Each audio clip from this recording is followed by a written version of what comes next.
Zero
benefit much from this whatsoever, right? What this does is basically a caster can start casting a spell as a primary spellcaster, and then he can have additional secondary spellcasters, additional people with either the spellcasting or the packed magic features that your class provides that can help with the casting. Depending on how long the spell is, if it's a one-action spell, each person it's helping also spends one action. If it's like a 1-minute cast spell, 1 minute each of the spellcasters have to do at the same time, you are kind of doing... kind of like, you know how we have those monsters, those hags, right? They can do like empowered spells when working together stuff. This was always an option for players as well, and Wizards of the Coast is reintroducing it. To be able to help someone cast a spell, you just need to spend your action, or a minute, or an hour, whatever the casting time is, right? Round after round, you're just like focusing on casting this spell. Only the primary spellcaster, the one who actually knows and is casting the spell, spends the spell slot, and it needs to be a spell with a spell slot. Everyone else just needs to offer an action, just the casting time, right? You don't spend any spell slots, you don't do anything else, you just help. These spells are great, but they're really great for preparation. If you're going into a dungeon or a place or a thing or whatever, it's much better there because trying to cast as a group using multiple actions in combat to cast one big spell can be very costly. You guys know how valuable action economy is in D&D. So these are much better as like preparation. Down below, if you guys scroll a little bit, you will see that it gives you some like options. Let's say here, for example, Alondra. Does Alondra have Fireball? I believe she does. Of course I have Fireball. What are you talking about? Excellent. Let's say Alondra goes to cast Fireball, right? But the enemy is quite far away. We see an enemy like fucking dragon, let's say, flying towards us. And Alondra goes, I'm going to try and hit it with a Fireball. And she looks over and says... Merrick, Ayla, help me with this, right? And they go, all right, let's do it. Oh, sorry, Talion, Ayla, sorry. Or maybe, who knows, we'll have these other NPCs around as NPCs now. And then, for each secondary spellcaster, as Alondra casts the spell, she can choose the augment option that says, if the range of the spell is at least 5 feet, you can extend it by up to 1,000 feet. So now Alondra throws a fireball 3,000 feet away at a dragon, right? Pretty nifty, pretty great type of stuff. There's another option called distribute, which means that every spellcaster that was casting this spell, that was helping to cast the spell, is concentrating on the spell. So if one person drops concentration, as long as at least one person is concentrating, the spell remains. There are some really powerful combos you can already kind of imagine here. Let's say, Alondra, you cast your Astonishing Aura. And let's say you and Talion do this together. And you say, Talion, please hold on to this spell. And then you drop your concentration, and then you cast Haste on yourself. Well, now you have your Astonishing Aura and Haste on yourself at the same time, right? For some truly insane bonuses. There's one called Expand, which just sort of like increases per spellcaster the like range of an aura or the effect area or stuff like that. There's quite a lovely one called Prolong, which basically says if you cast a spell that has a duration of a minute or longer, for each additional group of spellcasters, you can make it like an hour long or 8 hours long or stuff like that. So again, as an example, our wizard here, Alondra, has help from 4 NPCs or 4 player characters or whoever helps her, and she casts haste on herself for 8 hours, right? Absolutely wild stuff. Additionally, there's these options called Safeguard, which you can make like safe areas in a AoE damaging spell, or Supplant, which reduces the material cost components of casting a spell that requires materials by like 50 gold per spellcaster. Question. Type of stuff. So in the case where you said like, okay, 4 people are casting haste, like helping me cast haste on myself, and it, like you said, goes to 8 hours. Does that like... How does that work? Does that mean that like I'm the only one concentrating, or everybody's concentrating on that? Or no? So let's say you cast. Oh, here it is. Check this out. They added. Wow, it's fucking tiny. Give me a second. Can I edit that? I can now. They added these little pins to the map, and I can like drag them out for you guys. Let me see if I can make it a little bigger. Though, my God, it's fucking tiny. gigantic. Yeah, check this out. I can drop these now on the map, and you guys can click and double-click on the thing. It'll send you immediately to the thing we're talking about, the thing that I'm trying to point out. Basically, if it is just a spell that lasts, you cast it with, let's say, 1 to 3 spellcasters. It now lasts 1 hour extra. 4 to 6 spellcasters, secondary spellcasters, right? So that's now an 8-hour-long spell. 7 plus, 24-hour-long spell, right? So you cast haste on yourself with, let's say, 5 spellcasters helping you. The haste now lasts on you 8 hours. You are the only person concentrating on it. Gotcha. If, however, you scroll up and you see that distribute option, you can be like, well, instead, let's cast this and distribute it so everyone's focusing on my haste spell, and I can go in and without, like, being as worried that someone's going to drop the haste, I'm going to drop the concentration and get, like, stun locked, right? Gotcha. So fun you stuff. could do Fun. that. Okay, Totally. interesting.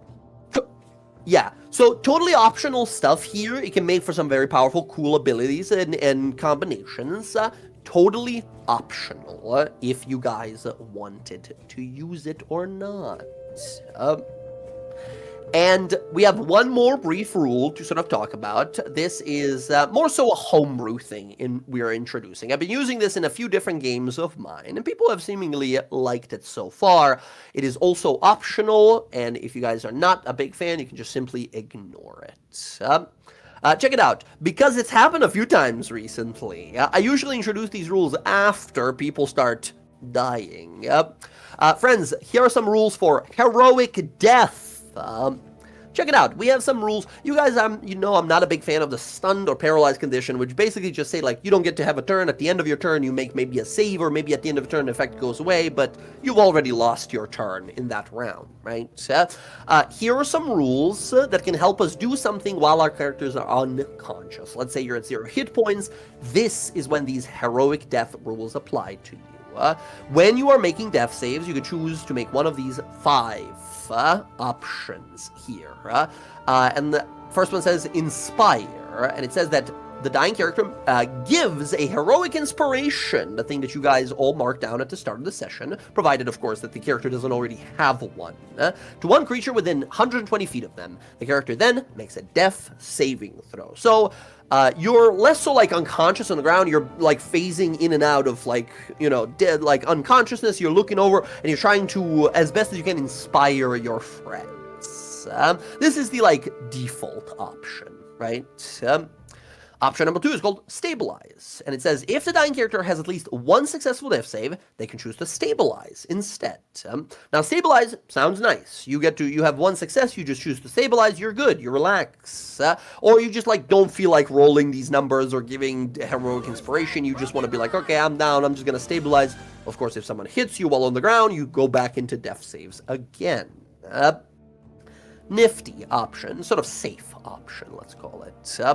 Option number 3 is called Dying Resolve. The dying character can give advantage on all attack rolls and saving throws until the end of their next turn to one creature within 120 feet of them.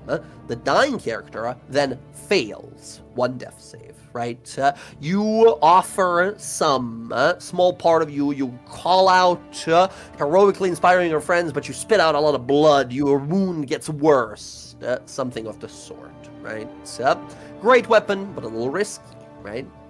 The last 2 options are very much so sort of like last option sort of number 4 here is called Rise, and it says if the dying character has 2 successful death saves, they can choose to restore hit points to themselves equal to half their maximum hit points.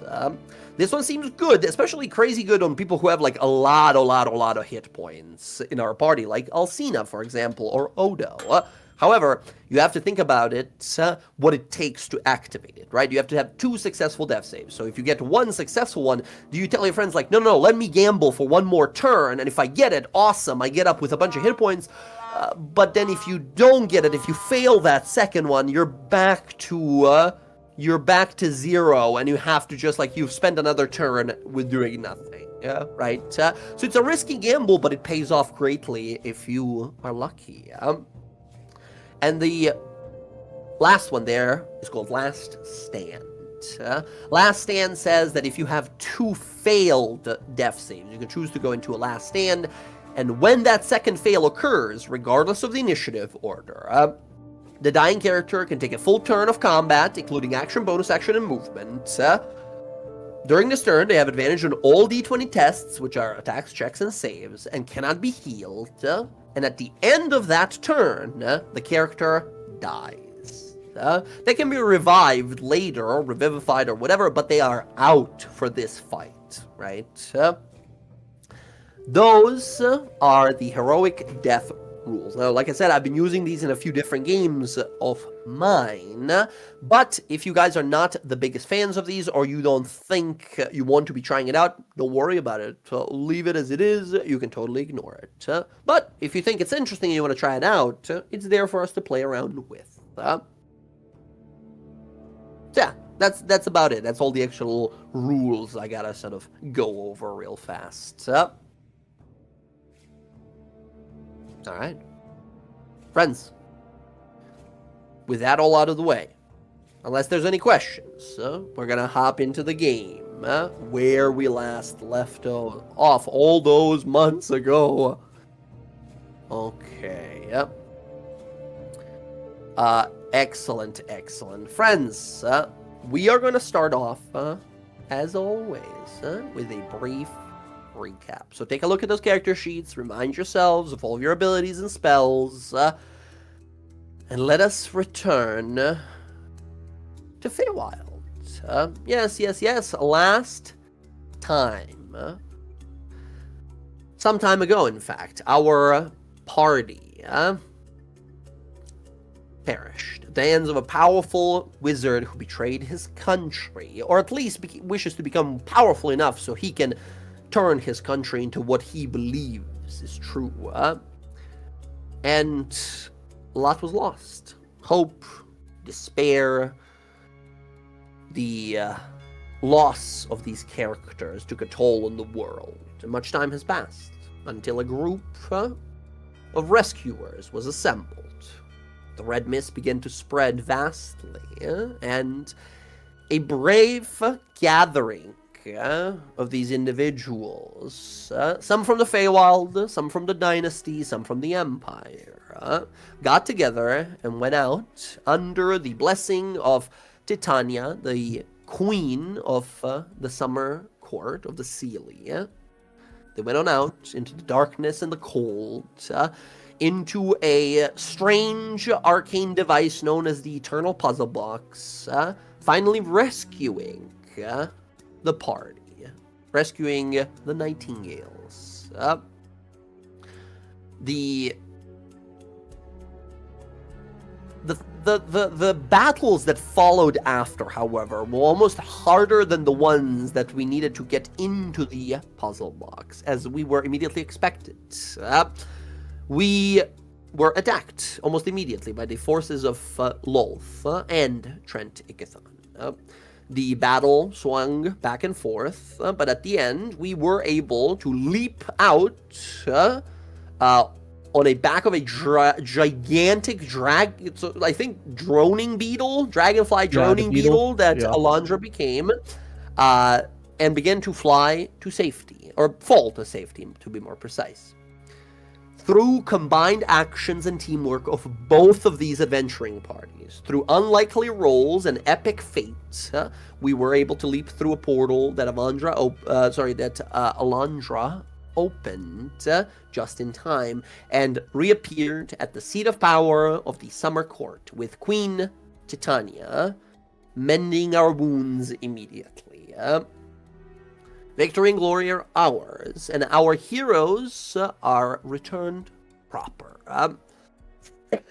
As now, we must learn what the next step is and what has occurred in our absence. So friends, as we begin,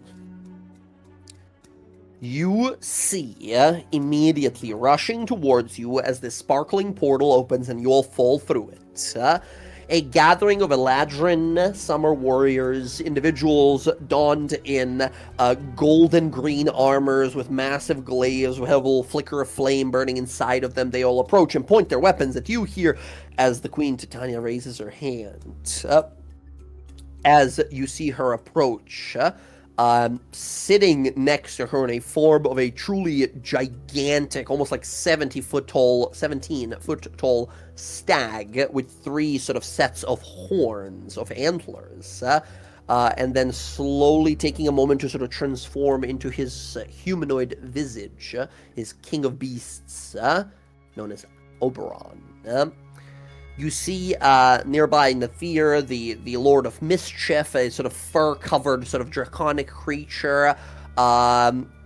You see the Lord of the Unicorns, the Lady of the Lake off to the side. All of these like fey powerful beings that are gathered here. You do not see any of the Dynasty or the Empire people left here at the moment.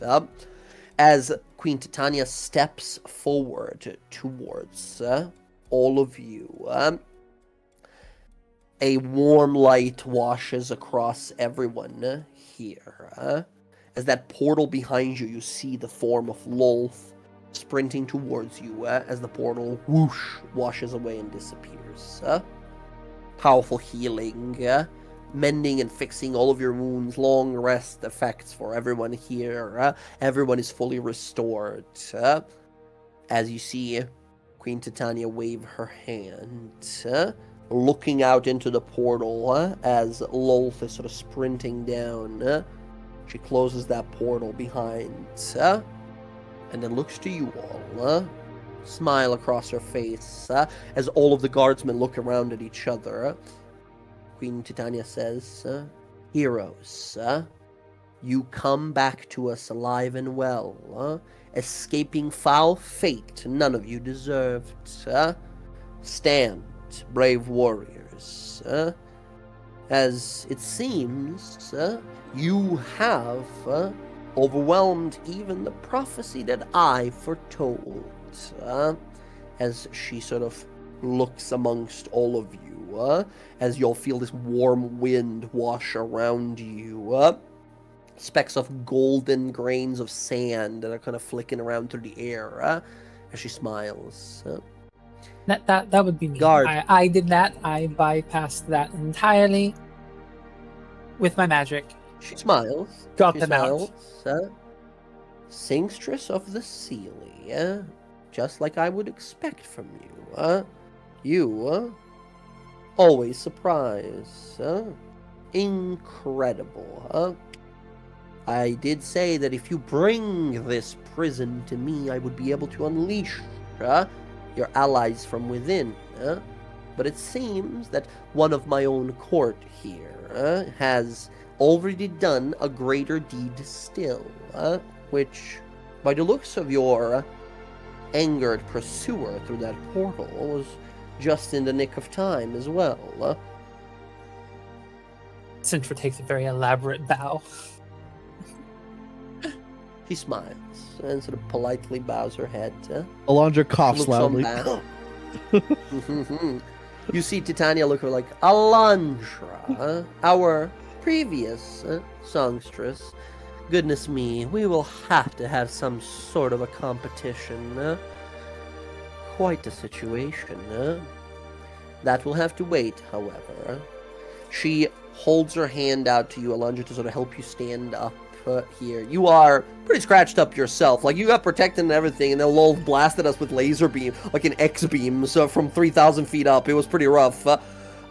She sort of looks to you and says, "Alondra, these brave heroes gathered to save their friends or countrymen, but I called upon them all to rescue you.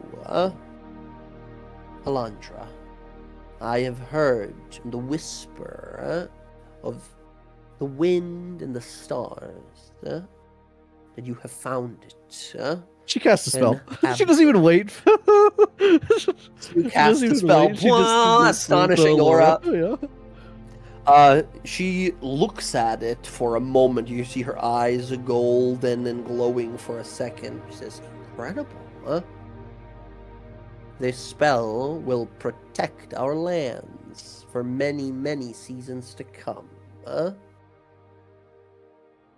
As your queen, I would ask of you this honor to teach me and the many magi of the court here this magic of yours.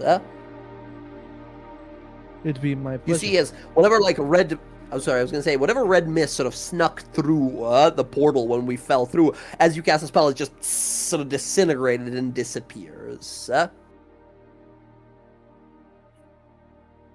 Yeah, it would be my pleasure, my queen.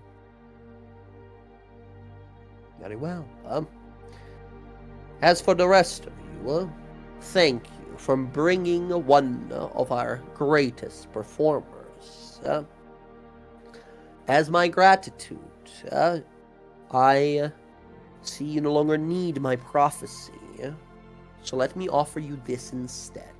And you see she closes her eyes and focuses for a moment, and these golden tears begin to flow down her face. And in front of her, conjuring of vines and leaves and flowers, are these decorative sort of golden and blue and like silver sort of inscribed little vials.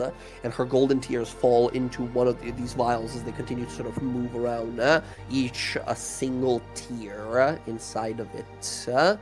That she sort of waves her hand and little wooden corks close all of them as she presents these 10 vials to all of these individuals of the both parties.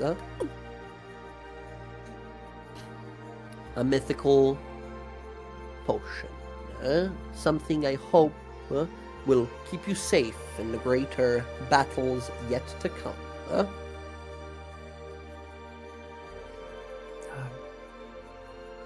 Thank you. I think. Not sure what it is, but sure. Eric gives Your respect. countrymen. That's it. She says, your countrymen await you. Those of the Empire and the Dynasty have long taken their leave after we last spoke here, some weeks ago. Your world, I'm afraid, has been altered in some ways. There's much trouble brewing in Exandria, but you have made allies here today. She looks on out and says, portals can be prepared, rifts to the prime material. Do you wish to stay here for some time, or does your home call to you already? Elo said, I think we need to go home. I know you want to stay in Londra, but we have a lot to do. It's been 3 years. Italian speaks up.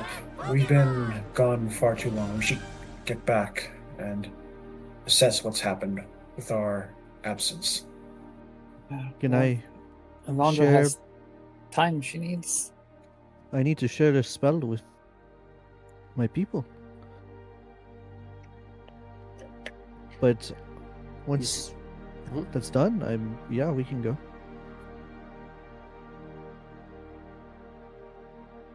How long are you staying? I'm just asking for a friend.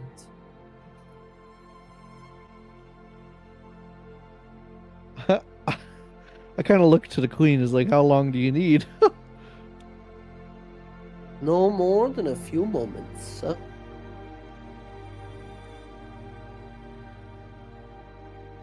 This spell is very powerful. I worked really hard on it, and I trust you and the Fae, but know that I just hope it doesn't get into wrong hands, is what I am saying. But I hope that it can turn the tides of this war. Oh, you get hit on the head and it's difficult to speak. Sindra, can you learn that spell? Maybe if she teaches me. DM.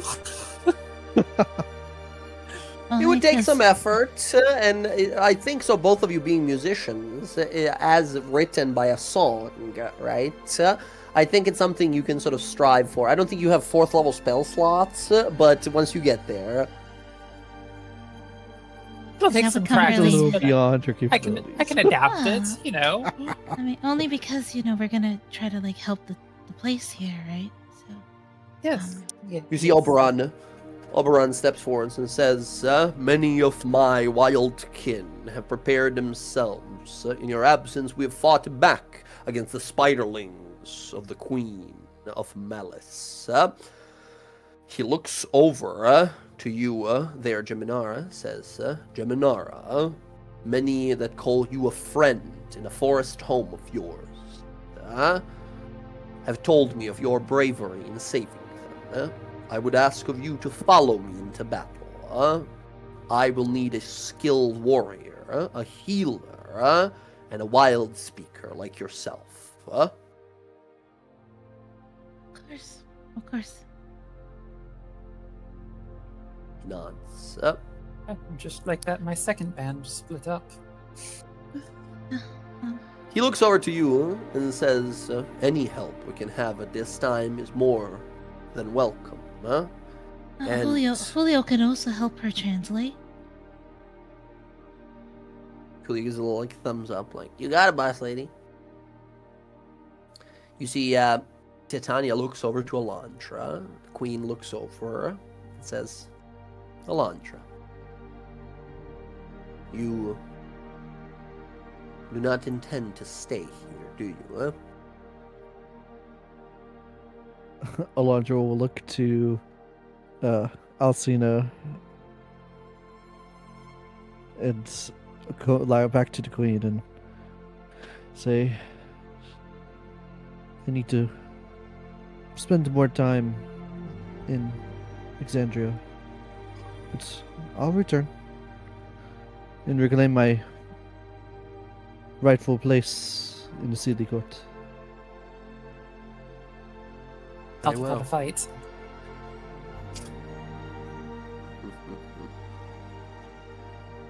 So shall it be. I suppose once all of this is done, a greatest banquet that these halls have ever seen, in the honor of the 2 singstresses of the sea, for the title of the greatest voice of the Fae. That could be interesting. It could be. Very well. You see,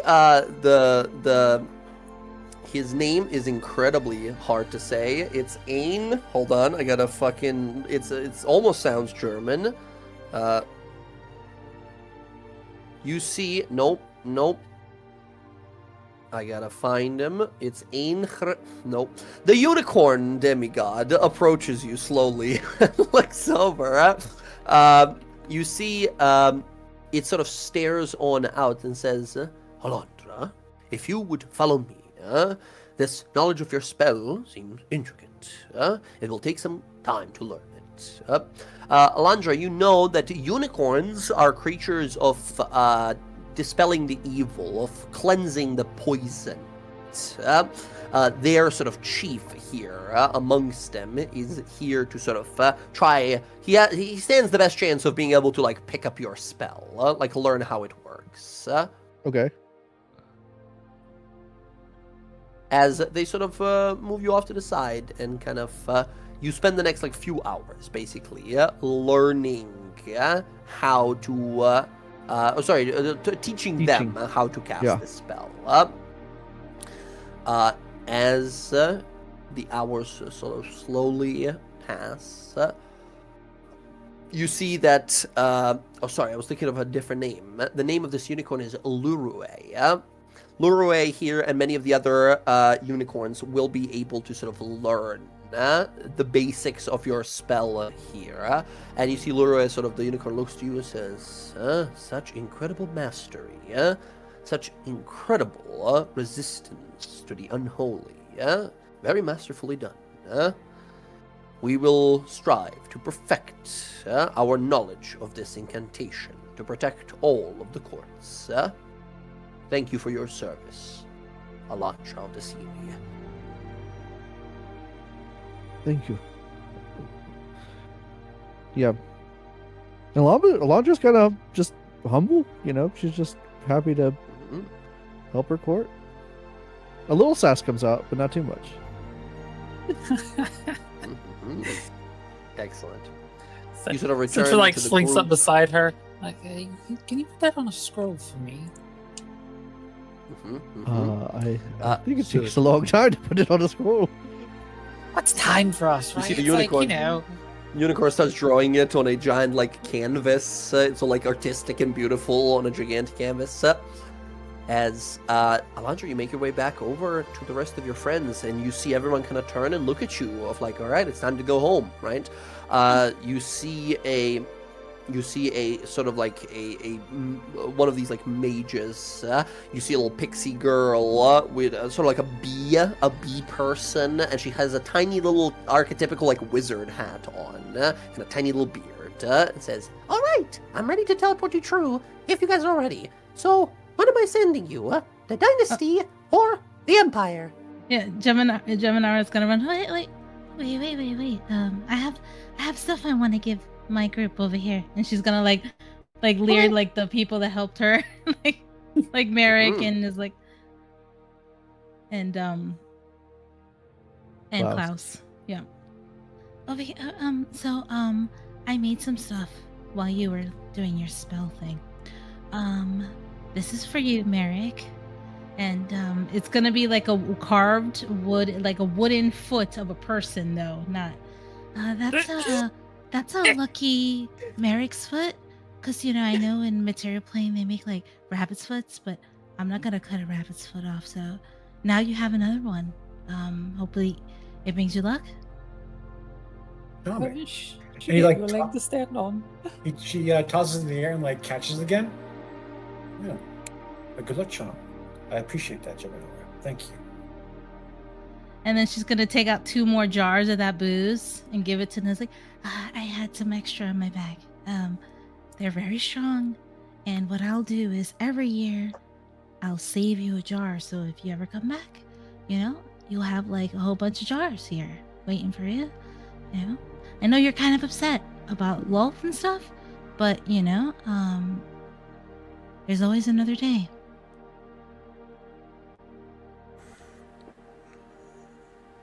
Why does this feel like you're saying goodbye? Well, we're gonna go fight stuff, and I don't even know if I'm gonna live or not, but hopefully I do.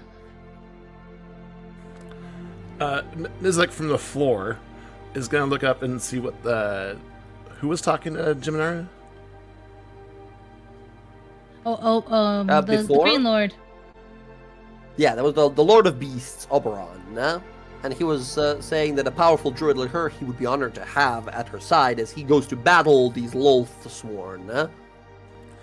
So Nizlek is gonna look up at the Green Lord. Is that what it was? Yeah, Oberon. Oberon. He's gonna look at the Green Lord.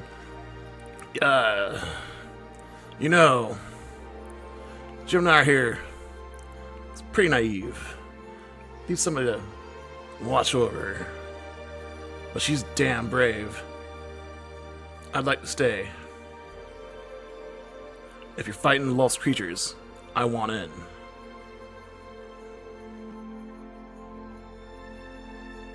You see Oberon kind of tilts his head and nods and looks over to Jiminara to like, you vouch for this guy? Yeah, she'll give him 2 thumbs up. He's really good. He's really good. Maybe someone, perhaps an old enemy of Lolth, could be very valuable to us here in the Fae. Are you sure you'll be able to find yourself at comfort here? You're all too fancy for me. I'm sure I'll be fine.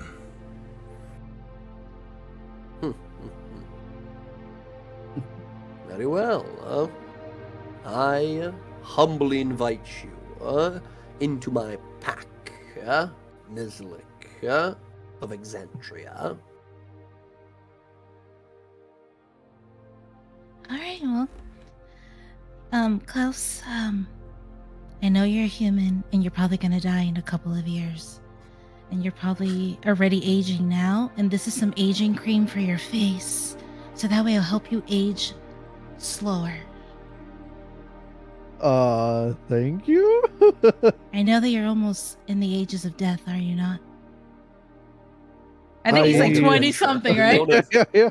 Yeah, it's been a long adventure. It's a miracle he's still alive. I mean, these guys Ah. die within like a few weeks. But this cream is gonna make you like stay young for a little bit longer. How often do I apply it?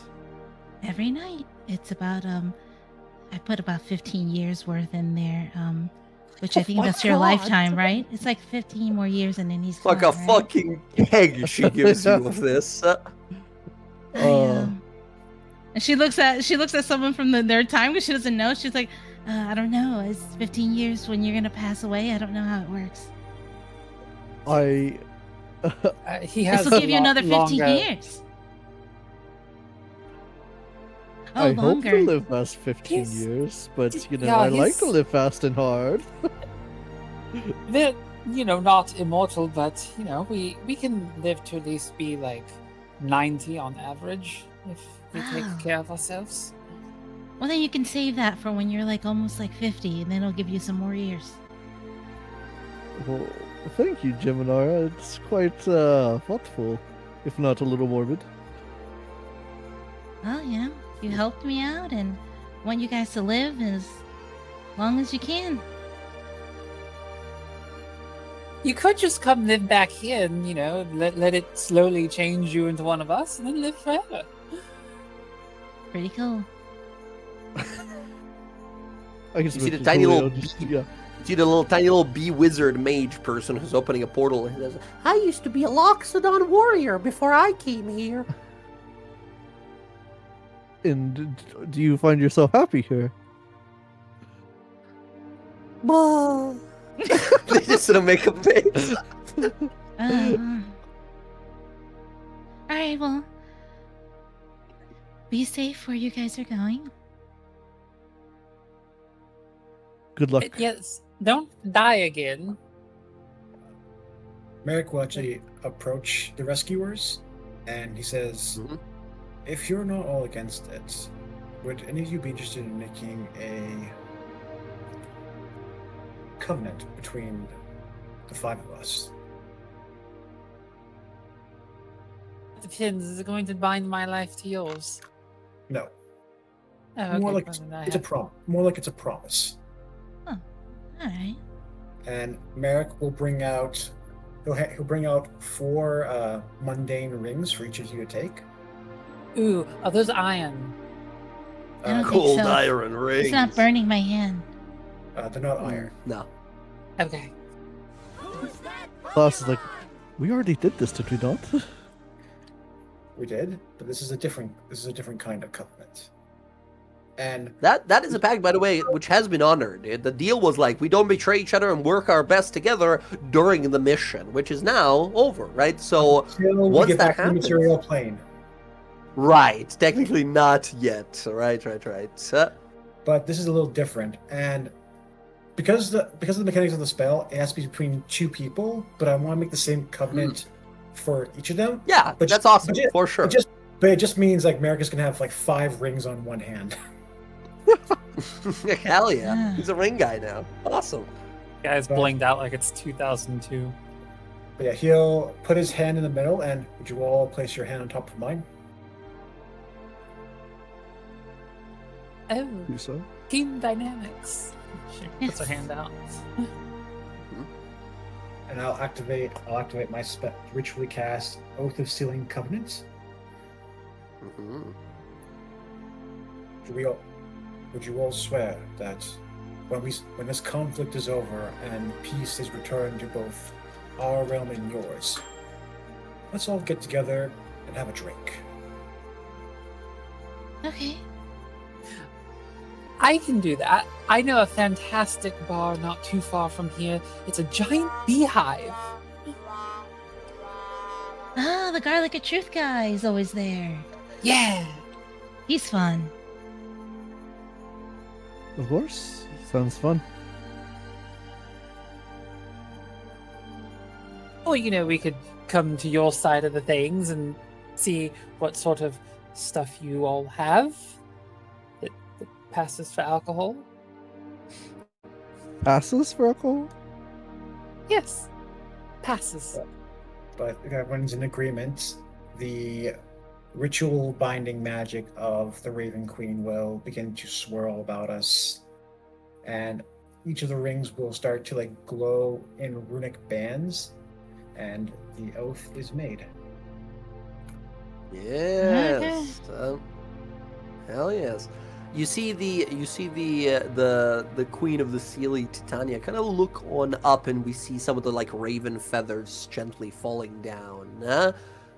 She looks on out with sort of measured caution, looking up at this. No animosity or anything like that that you sense, but very sort of curious. These two entities don't really interact or cross over that often. How would they? Fey lands are immortal, right? They're a place of emotion and color. The Matron of Ravens lives within the Shadowfell, in the Fortress of Memories. Two realms that are on sort of opposite sides of the prime material. I have a question. When As, Alondra was teaching that spell, how many hours did that take? You could have tried to spend some time as well. Alondra, go ahead and give me a performance roll to see how easy it is for you to teach everyone the magic of this, including Sintra and including Geminara here. Not in your game, previous Singstress of the Sealy. Yeah, I mean, my performance is not amazing, but do I want to use my 5 is inspiration? good. Can I give her This? inspiration as my friend? I will let you give a help action, a Sintra, if you want to. As the two of you sort of jam together for a 17. A much more impressive roll here. Yeah, I'll say within 5 or 6 hours. And this is an extensive spell. It took you months to learn, right? Well, it took you... Pardon. It took you months to figure it out, right? To connect all the threads of arcane symbology and the meaning and the everything. On a 17 here. It's going to take them probably a few days, few weeks maybe, right? To figure out the spell's inner workings. But for Sintra and for Geminara here, you're I think I mostly have it figured out. It's not an easy spell to do, definitely. It's probably going to take a lot of tries until you get it to work, as the spell work, the arcane signature of Alondra's is truly masterful, something only a wizard can figure out. And yes, we know that Alondra is a performer, but we see in this inscriptions and the robust arcane formula that goes into this spell that she is a wizard of greatest order. Okay, so in that time, since it's going to be 6 hours, can Ayla do a long rest? All of you guys got long rested. When you guys got teleported back, the Queen Titania did power word heal, and all of us healed back to full and had an effect of a long rest, and we're all back to normal. Excellent. Friends, after those hours passed and recovery is done, after we share some parting gifts and make a promise to meet up again and drink together, thinking back on these crazy times we've spent together, it's time to leave. The tiny little bee mage goes, Okay, who am I sending where? Are you all going to the Dynasty? Are you all going to the Empire? Or, am I making 2 portals, different directions, or, I need to go to the Empire. I have business that I have to take care of quickly, and then we can go wherever.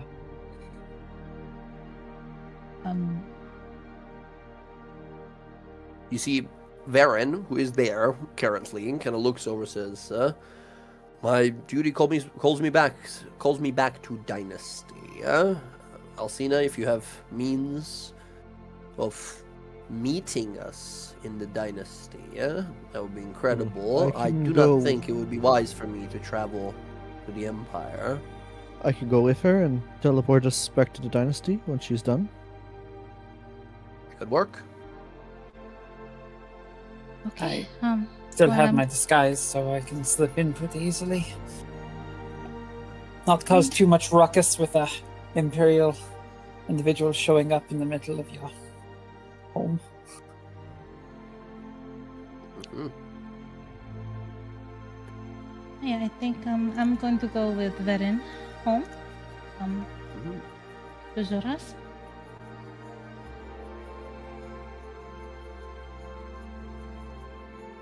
I'm also gonna go with Baron. I got a special lady to go see. We'll meet you there. Yeah, we won't be too long. It shouldn't take us, say, no more than a day, really. Probably less than that. But if you need help, Anyway, coming back or whatever, I send you a message or you can send me one if you have problems coming back. Do you have the teleportation circle, Alondra? I that's how we got here. That's how she teleported you to this place. No, I'm talking about the teleportation in Juras. You have that one? That's a good question. I don't think you guys had a teleportation circle of any kind. I Your just- house I- there did yeah. not have a magic circle. I can teleport us there, I think, because I have it. But I don't think Alondra ever learned it. I need a circle. Yeah, Ilima, you might have to meet up with them because you just straight up have a teleport spell. Yeah. I mean, I don't want to be that person, but my boss kind of has ways to get into places when we need it. We could just probably go there. And What? just saying. Your boss has ways to get to Joras? Yeah, he's You see Varen kind of turn his head and he looks at this as well. he's a very old elf. I wouldn't be surprised if he can get across to the other side of the world just by snapping his fingers. I mean, you can teleport anyway with your stuff. Ayla, it's Yes, reason but to I'm believe. going to Joras. So what I'm saying, if you need help, you just let me know. Mm-hmm. Excellent. Will do. okay, so one portal to the Empire and one portal to the Dynasty. Coming right up. Bzzz. Like slowly flies over to the middle of the chamber. It takes like a good 2-3 minutes of you guys watching this bee slowly flying towards the center of the room. While he's And then they flying, land down. Mhm. real quick, Alondra, I just want to say, I'm sorry for everything I might have said a long time ago. When everything happened. Just in case you go through that portal and you die again, I just want you to know that I'm sorry and I look forward to when you come back. There, I said it. I'm not going to live with regrets anymore. And when your mortal dies, come back to me and I'll be here. You make her sound like a pet. Okay, passion project. Whatever she is. I'll say this just When gonna your sit there like, expirable goes away. right, well, I thought you were apologizing. I am, to you. I'm just saying, I'm sorry. I'm sorry. Okay. I was an asshole a long time ago. I wasn't the nicest either, so thank you for coming for me, for us. I appreciate it. Just hug and get it over with. Central. Step forward. Yeah. She hugs. I'll hug. Mhm. It really is good to see you again. Just be be safe, and I'd love to do music with you again when you get back. You know me, I'm always getting into trouble. I don't know about safe, but I'll do my best to come back. Relative, just stay safe relative to whatever you're doing. Safe is boring, you know this. All right, just don't die. Okay, that's I don't intend on. With a smile. Then she will. All right. I can't back. wait to hear this new song that everybody's talking about. So Come back, and at that banquet, I'll play it for you. I'll be composing one that's even greater. Don't worry. Probably not. You but see, we'll see. You see Titania looks over at this exchange and kind of smiles, says, "Ladies, I appreciate the kind emotion, but when the event comes, a lot more shit talk, please. So we need to keep it entertaining." She Oh, sort of don't smiles worry. at both of you. When it's on, Queen it's commands on. it. We have to shit talk each other. He sort of laughs.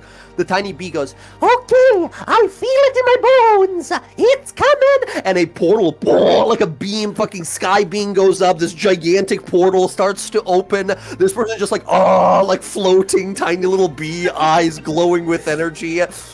All right, a portal opens and it splits into two. One with like a red hint, like a darker red of the flag of the Dwendalian Empire. We see a vast city of stone and a sky of blue above, tall spires. We see Rexentrum, the capital city, through the portal there. The other one, grayish hues and dark purples, and a silvery white, the symbol of the flag of the Luxon and the dynasty. Tall spires of ancient looking, kind of honestly evil kind of looking castle, with a dark moon that is covered by black sky, barely visible in the distance, and a light that shines from the very center of it, shaped to look like a dodecahedron in the air. Rosona, the capital of the dynasty. The little bee channeling the magic, ready for you guys to individually step through. As the rescuing party says goodbye, or goes along, some of them, with some of the Nightingales here, we begin to step through those portals. I believe we have Talion, Odo, Ayla going, but not Nizlik. Nizlik is staying here, going over to the Dynasty, while Alondra, Alcina, and then Klaus and Merrick are going over to the Empire. As Jaminar and Nizlik, you guys stay back there. As you see Oberon in his massive stag form kind of sits down looking out at this. Queen Titania sort of smiles and nods to you all. Thank you, mighty heroes. You have changed history of the Fae for eons to come. We will sing your names in song as the portals disappear. Well, that was nice. That's what we got off, right? As we look down, you see Titania sort of looks at you, sort of like put your hands on your hips. As we shunt through the plains, the colors changing. We see the vastness of the universe, the deepest of the hells, and the tallest of the mounts of Celestia. We see the black river Styx. We see the frozen wastes. We see mountains of Isgard. We see Mechanus. We see Limbo. We see all of this, and at the center of it all, beaming down to... let's see who we begin with. The Empire. We find ourselves first in Dwendalian Empire. Up ahead is a tall wall. You all appear, and we made our way briefly, I believe, through Zadash, but not Rexentrum before, if I remember correctly. No, we went to Rexitrum. That was our scene. No, we went to Rexitrum, right? We Yeah. were thinking about skipping past, but no, we decided to go up. Excellent. You all stare on out to the vastness of this place. Home, sweet home. It has been a long, long time. This place is beautifully uniformed, as a city could be. Gleaming spires that rise in iridescent glory above the pale marble of the grand walls, the sun reflecting from them in a dazzling play of light that mingles with the other reflections from a small sort of canal, a river that goes on through.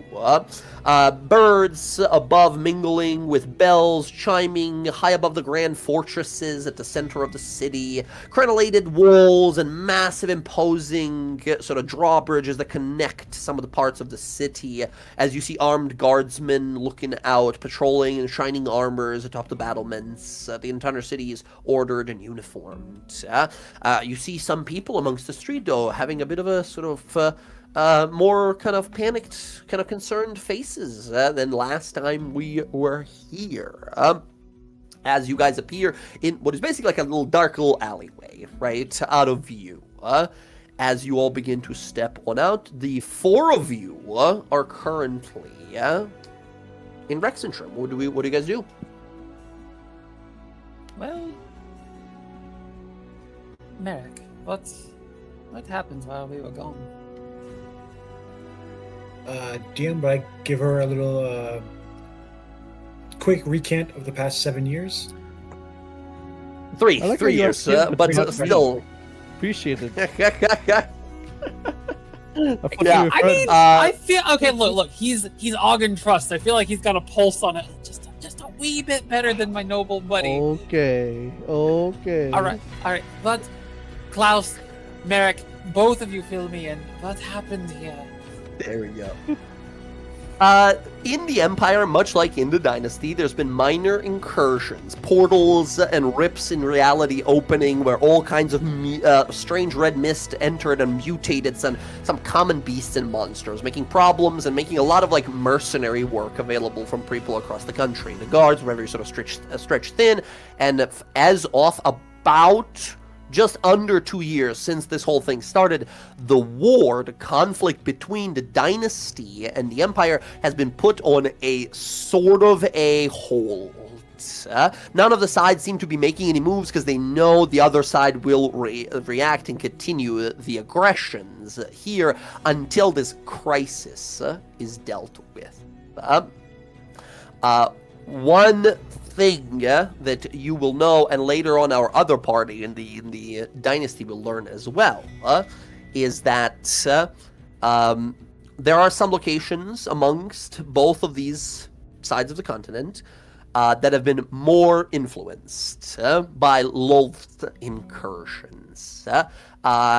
Namely, here in the Empire, people of Basea still have had to mostly evacuate and pull back further down to Odislow and somewhere throughout the Pearlbow wilderness, because the Baseastil's temple that the party died in, the temple of the Archheart and the Moonweaver, got overwhelmed and corrupted and remade into a font of demonic power. A bunch of demons are pouring through there, and there's a lot of soldiers that are being funneled that way to sort of keep them in check, to make sure there's no greater incursions. Other than that, people have been reporting attacks from demons appearing, mutated bears and strange bird monsters of overwhelming size, anywhere from Felderwin all the way across Camorda and all the way up to Pride's Call. Like, it's been kind of on gathering of many small fires throughout all of the Dwendalian Empire. Now, there's not been like a major attack of anything or anything like that yet, but you're, I think, amongst how well both of your characters are informed, you both think that like something's coming. We managed to rescue the heroes, which is going to be such a great advantage. But this is all just kindling. These are all just sparks. weeks. There's going to be a fire real soon. Well,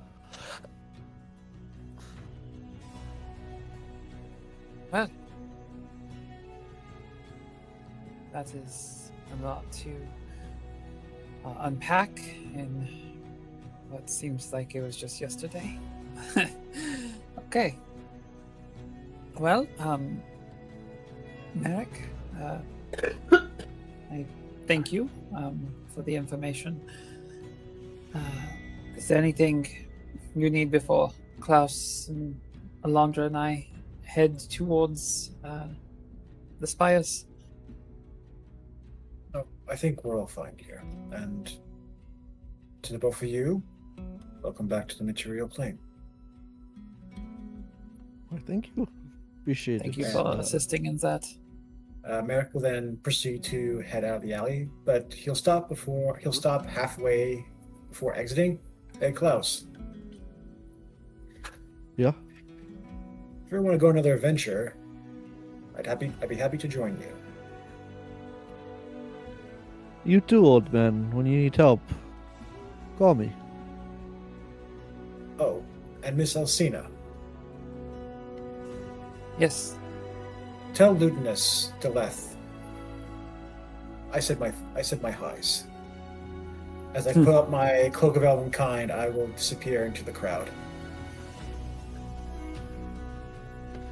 You guys watch as a commoner sort of walks on by, and as they trail by where he was a moment ago, you see Merrick full on Batman, right? Fully disappear as this one commoner walks on by.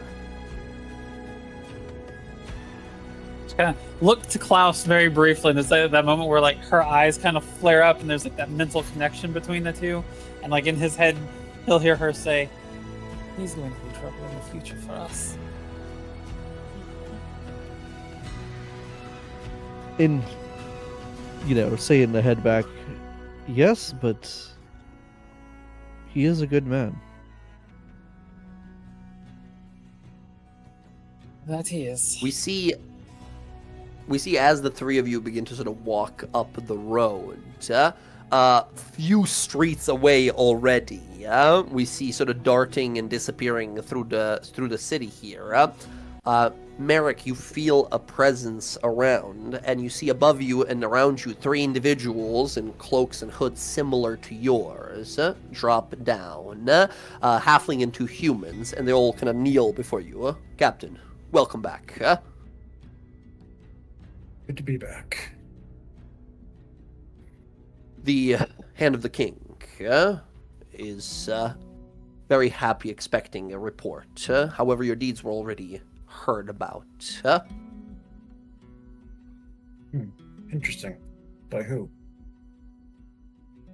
It seems that your presence alone, they informed us, would be very good news.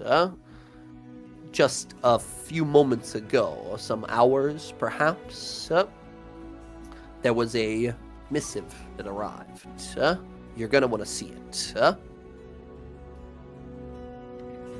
Would you mind telling me the date, please?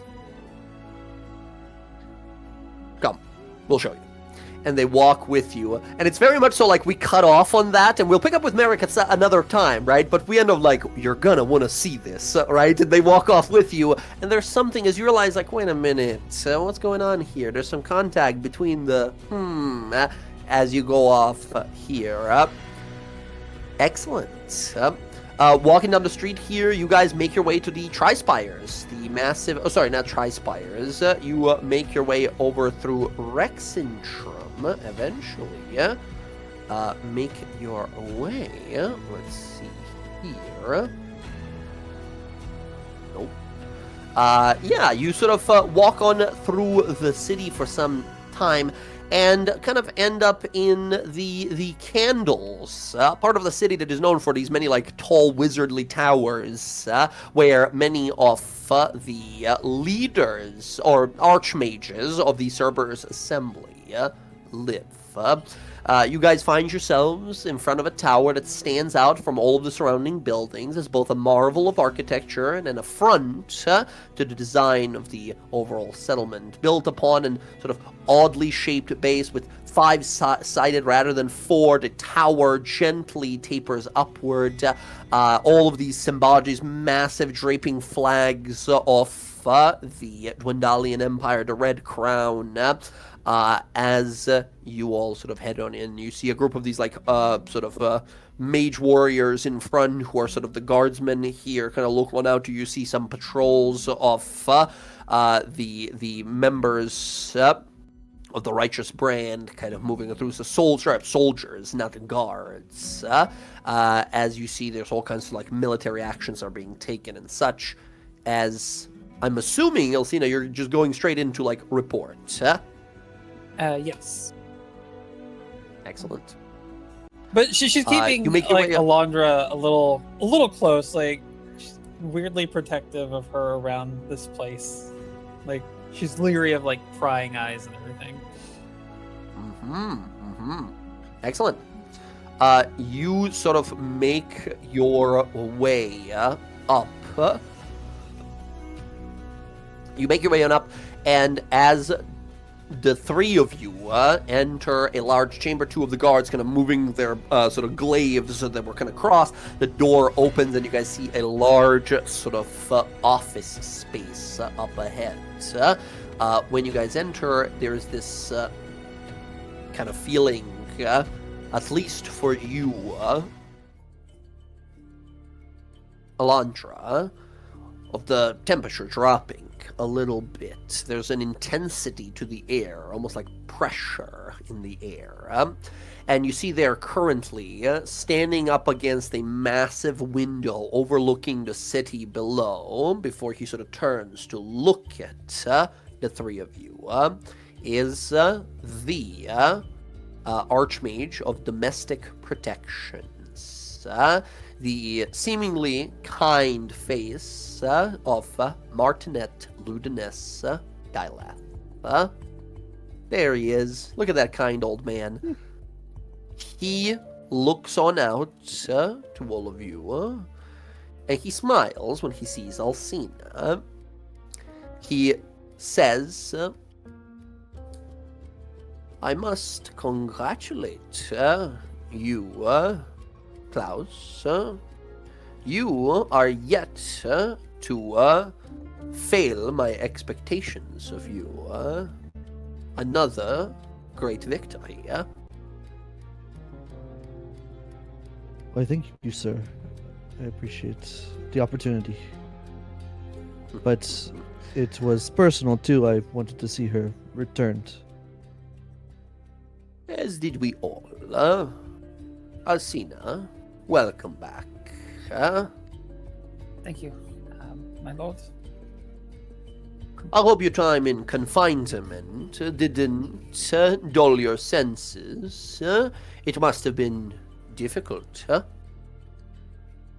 I can't say that it dulled anything. It made me a bit more antsy. I never was one to sit in one place too long. I started to feel myself feeling more like a caged animal than anything. But now that I am out, I am ready to get back to it. Indeed, sir.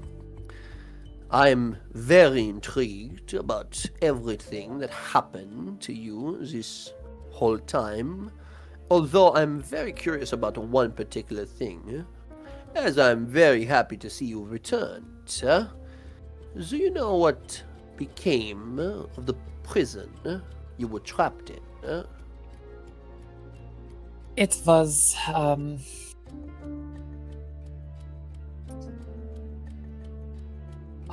unlocked. It wasn't destroyed, but from what I understood, from what was told to us, the layers of it were undone.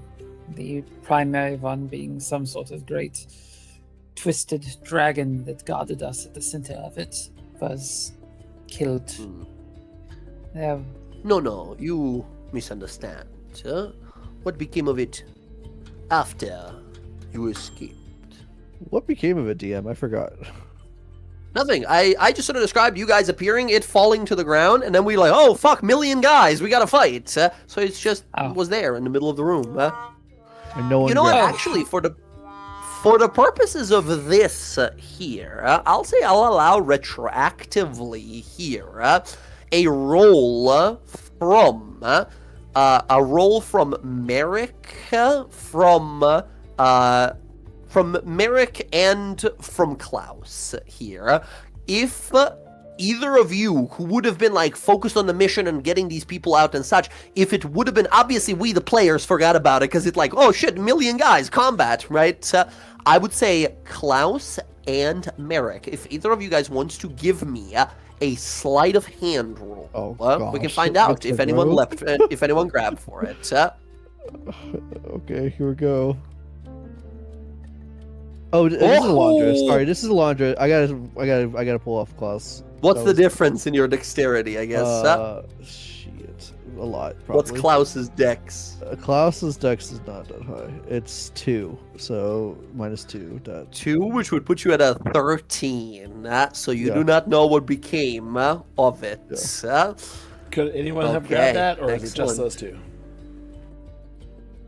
Just the two of them, I'm sure, would have been looking out for it. I don't know if the rest of you guys would have had any reason to keep an eye on it. Okay. Okay. Merrick, and this is totally like very like TV show episodic type of thing where Merrick like opens his bag walking down the street and we see the Eternal Puzzle Box like in his satchel, right, as he closes it and continues walking down the street, right? Excellent. He, you see Ludinus looks over and says, shame, truly, but such is destiny, fickle as always. Still, our primary mission was retrieving one of our most important assets. Well, Not please, regain. entirely without a loss, though. And Alcina will reach into her bag, and she kind of like waits for a moment, and then once something finally hits her hand, she pulls it up and she hands over the chunk of amber to him that the whip is contained in.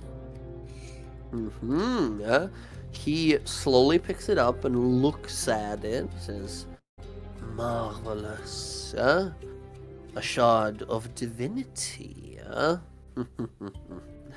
Excellent, excellent. Sorry, work, Alondra, don't mind the both of shady you." stuff happening beside you.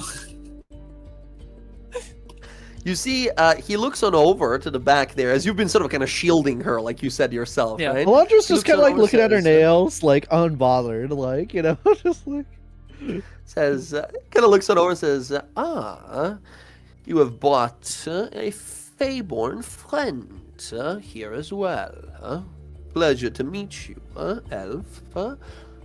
My name is Ludinus. That kind of like gesture for Alondra to be able to introduce herself. Oh, my name is Alondra, the songstress of Celia, at your service. Does a low curtsy.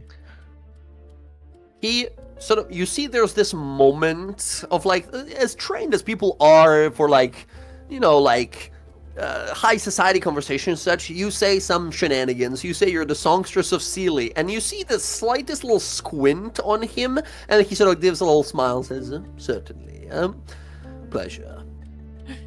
Well, Alcina, I would greatly appreciate a report of your doings in the past 2 years, the events that transpired within that prison your soul was kept in. I'm very curious to find out how you were able to recover your equipment.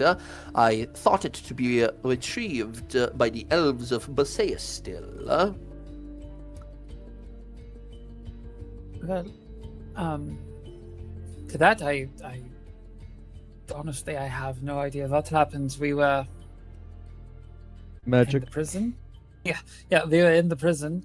The rescue party showed up, and when they appeared, everything sort of kind of started to fix itself, and then we materialized, and we're back as we were. It's a damn shame that prison disappearing like that. It was quite the boon, quite a mysterious object. We'll keep an eye out for it. For now, though, both of you deserve rest. Klaus, I know it's only been, for you, maybe a few days since we've seen each other. Such is the strange time-temporal dilations of the Firelands. But it has been more than 2 months for us here in Exandria. No You kidding. both should rest. You both should rest. We will... I will make the report, but then Alondra and I have to be off to get with the others to see what we are doing about the issues at hand. I don't want The to. others, You mean the rest of your new group, huh? Yes, the Correct. Nightingales. I see. This group that is commonly associated with the dynasty, yes? Very well. He smiles, and again, it's that kind smile, and you feel, as he looks over at you, there is full-on this image, right, that flashes in your mind here, Alcina, where you see a giant, bigger than a mountain, with a red moon encircling behind him, staring down at you, who are like a grain of sand. As he says it very calmly, but in your mind, you hear it said by a 10,000 voices, saying, very well then, just don't forget where your true allegiances lie. As the vision sort of ends. And then But for the Alondra will rest of put her us, like, it's just arm a around smile, her. like a kind smile that he says that. Alondra will put arm around her and say, "Don't worry, she won't." And an award-winning smile and tilts her head. Very well. Enjoy your stay in Rexentrum. If you need any travel arranged, do let us know. Definitely will. I will get the report written out for you. It will be absolutely start to finish, like all mine are. That I promise. My question from you would be, what task do you have for me going forward, aside from hunting down and killing Ikathon? Yes, well, there's been many meetings with the king and many grand councils organized. It seems that the Empire will fully reject Trent Ikaton as fully announce him a traitor for these many vile acts he has done and wants him brought to justice as we have been seeking for the last 2 years. He will very much so earn his due soon, but you should rest for now. Recover your strength and once the Empire, he says out loud, in your head you hear, once I have need of you, we will summon you again. Very well. Are we still moving forward with presenting his body to the dynasty as... Indeed, complicated. But I believed he will show his head soon. Trent is a showman. He enjoys the theatrics of power, showing himself to be powerful. Very problematic, though, when a person like him goes rogue. He is arcanely one of the most skilled members of the Assembly. Well, I shouldn't tell you. You've experienced it firsthand. I have. Right. Well, then Rest. I will rest. I will carry on with cleaning up the messes that have occurred from him, and then when you need me, I will be here. Very well. Pleasure meeting you, Lady Alondra. He looks on over as the two of you begin to sort of walk on out. Says, Klaus, a moment alone with you, please. Yes, sir. Two of you, Alondra and Alcina, walk on out, start heading down the stairs there. But as the door kind of closes, we stay in this room with Klaus and Ludinus, who's kind of sighs and walks over to the window and just kind of stares on out across the streets of Rexentrum. And he sort of starts talking, obviously sort of at you, but also kind of almost like a monologue. And he says, look at all of them down there. They cling to hope that gods would save us in such a time. When it's the very gods that seek to devour us and strangle us in their webs. Trent thinks he can manipulate gods. He is misled at best. Klaus, I have a new assignment for you. That prison, if it is as powerfully binding as I have heard it to be, finding it will surely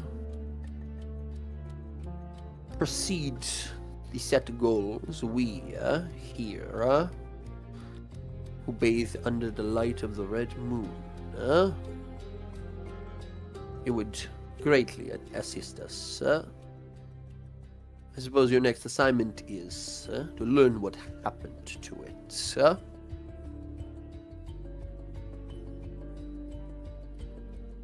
Yes, it's some kind of dimensional prison made by an archmage of the past. But your will will Not be just an archmage, my dear boy, but one of the greatest mages that this world has ever seen. I don't often admit I am jealous or intrigued by the arcane work of other mages, but Vespen Chloris was a monster amongst mages. If this is of his design, imagine what all we can trap inside of it. Did I know that you shared such opinions about Malk Invokers?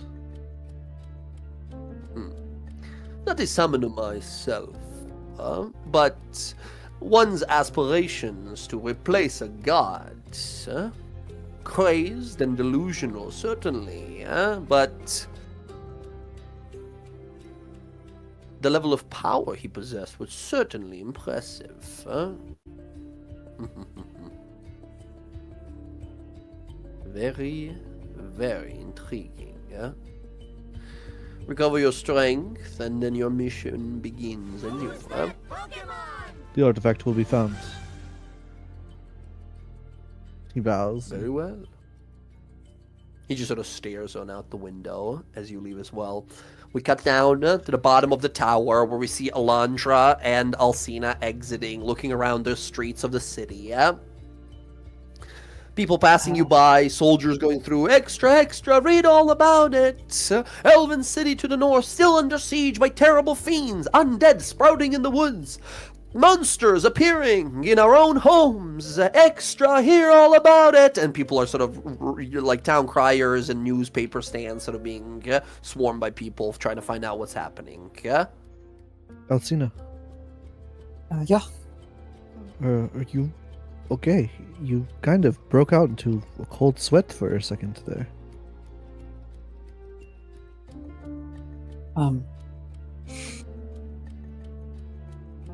Kind of take a moment, and like just take her hand and I'd pull her off to the side.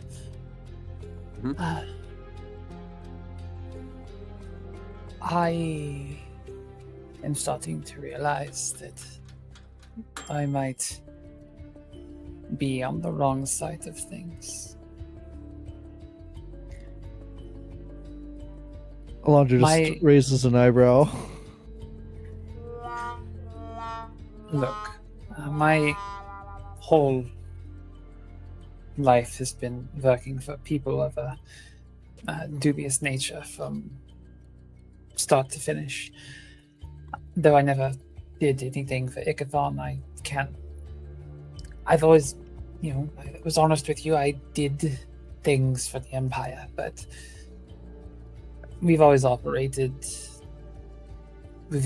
being our little circle. Klaus, Ludinus, myself, others like me have kind of done our own moving under everything, and I've never once been told to actually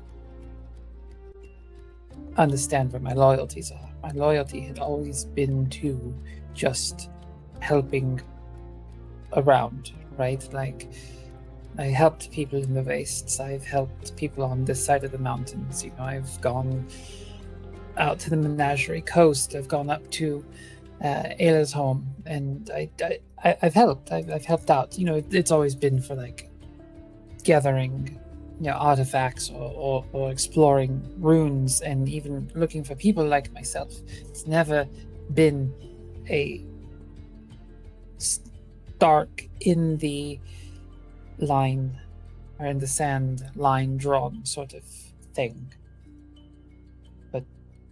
But now I'm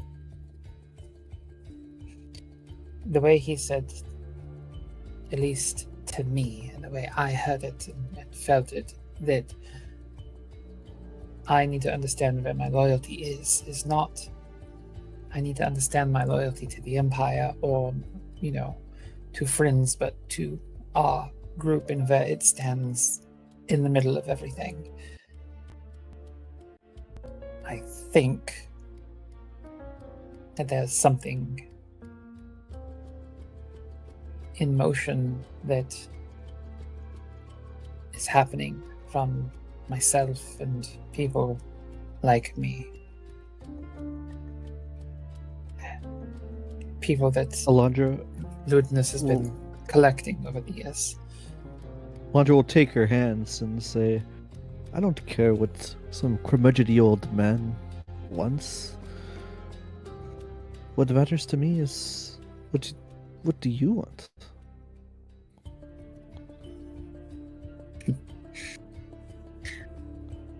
I want,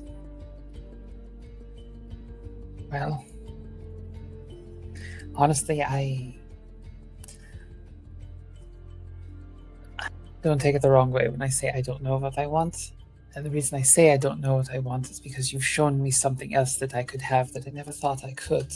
So now it leaves me questioning what I want, right? What I previously wanted was the life that I had. I just go, I do, I collect items, I sell them, I find things, I explore dungeons and in tombs, and I thought that's all I ever needed. Then I met this sassy, wise-cracking Eladrin that, weirdly enough, talked me into sharing a promise with her, as odd as that is to say. And now I question if what I want is what I had, or if what I want is what is right in front of me. And I think what I want is, well, right in front of me, along with that little item shop across the way. Alondra's just beaming at her. You see, you changed me, I changed you. It's not so bad. No. But what I do know is that the world needs us. They need us back. This has been a disaster without us. Trent, has. the Red Mist, Loth. I agree. We failed, and it got out of hand. But I don't think we will again. And that does bring me to something, though, that I want to ask you. And I've Yes. had 3 years to mull this over, trapped inside of a box, listening to Ayla prattle on about woe is her, right? She can't hear us, right? Like, no. Okay, good.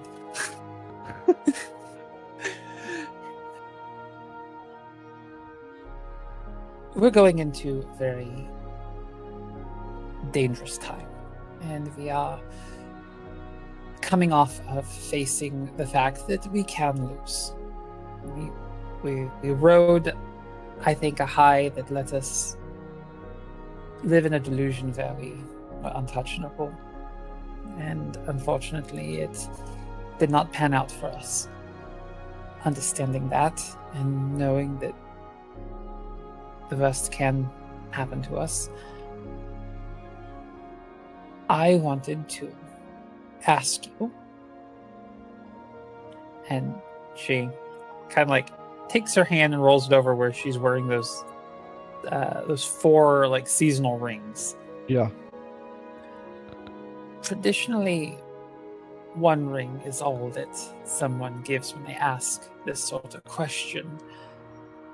But I already gave you 4, so I was wondering if those 4 could serve the purpose that normally the 1 would, and represent a promise made each season. That if you want it, I will be yours. You see Alondra kind of like flickers through like all of her seasons for a second. Oh god, she's kind gone of like- dramatic. Before like kind of like settling down and said, Artie said yes once before, and I'll say yes 1,000 times. I'm here because I choose you too, Alcina. I didn't stay in the Feywild. I'm here. And I will be.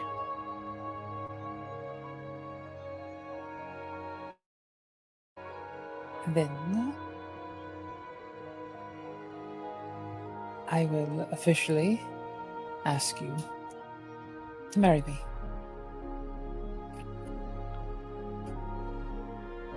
Yes, 1,000 times yes. And a big hug. Sort of jump into her arms. You kind of pick her up, Alcina. A tender moment, a loving moment. Smiles, maybe even tears of happiness as you both kiss. Just some random people that are, on the street. They kind of look on over and kind of like wondering what these 2 incredibly noticeable individuals are doing. Like, what is happening over there? This gigantic Amazon woman is talking to a strobe light elf. What is that? What is that? As the 2 of you have this precious moment here. Yeah, amazing. As the 2 of you sort of hug and kiss. And we sort of, I think, slowly fade away on the streets of Rexentrum. Right there.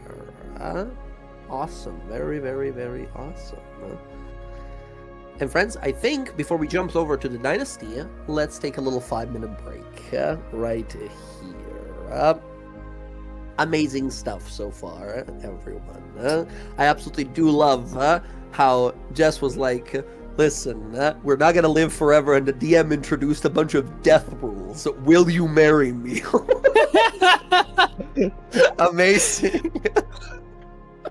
Amazing. All right, awesome stuff, everyone. As Merrick makes his way off with the eternal puzzle box, this is totally where we flash back to it, right? Of like, where did it go? And then I did at the time, this was like a month and a half ago, describe like, yeah, the puzzle box sort of glows brightly, falls to the ground with a loud thud, and then we roll initiative, and there was just like so much shit happening that was easy to sort of forget.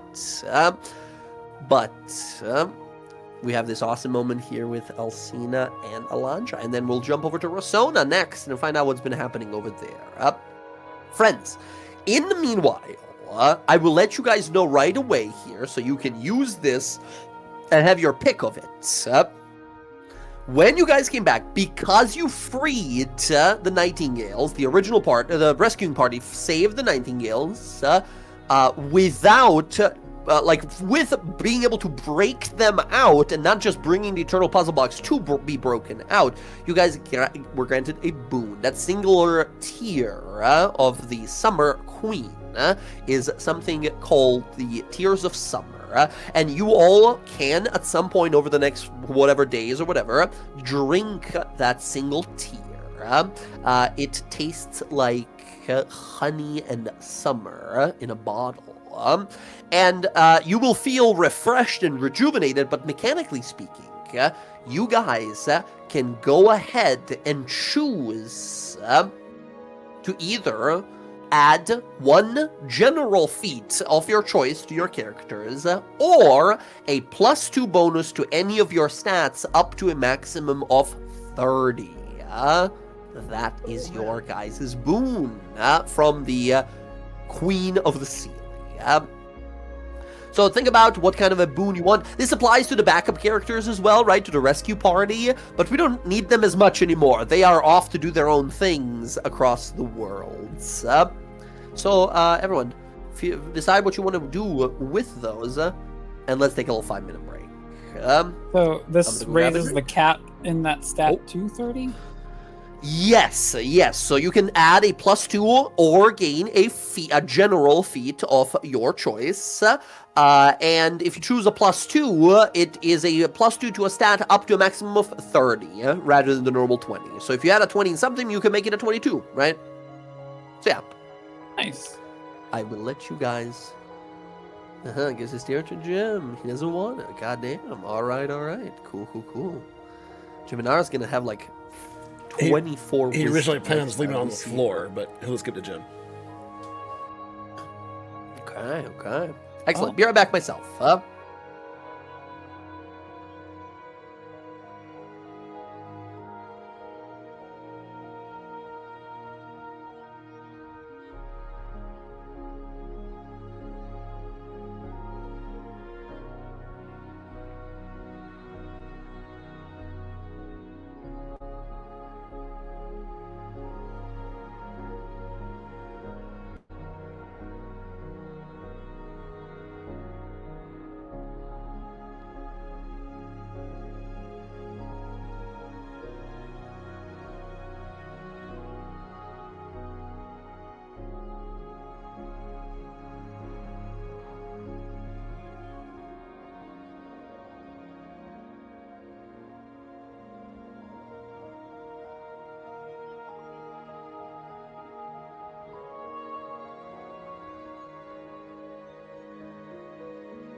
No, I'm back. Welcome back. Welcome back. Hello. I've been trying to drink more water, so I got one of these gigantic water things that you drink all day long. Yep. My God.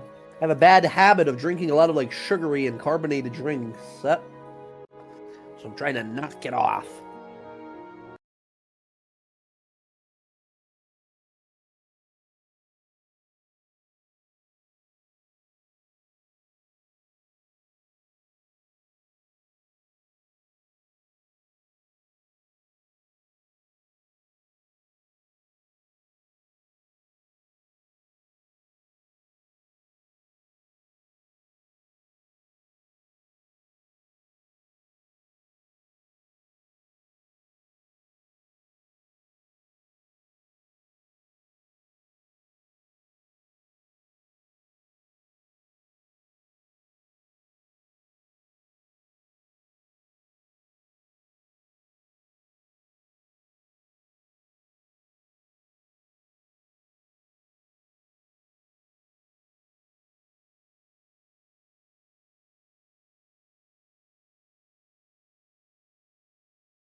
we stand in front of the Lucid Bastion, the vast citadel, the throne room, the cathedral, the castle of the Bright Queen. We return home. As you guys stare on out, we see here arriving Odo, we see Ayla, we see Talion, and we see Varen looking across. The many guards that are around immediately begin to sort of approach you and point their weapons at you before they realize who exactly they're looking at here. As you see, Varen looks on up towards the Lucid Bastion, the flag of the Kryn dynasty and the symbols of the Luxon everywhere. He just sort of smiles to himself and kind of looks to the ground, kind of kneels down, kind of runs his hand through the grass. And you see him just kind of smile to himself. He sort of says, while kind of kneeling down and looking to everyone there, I can't believe it. We did it. We made it back home. I started to think it not possible.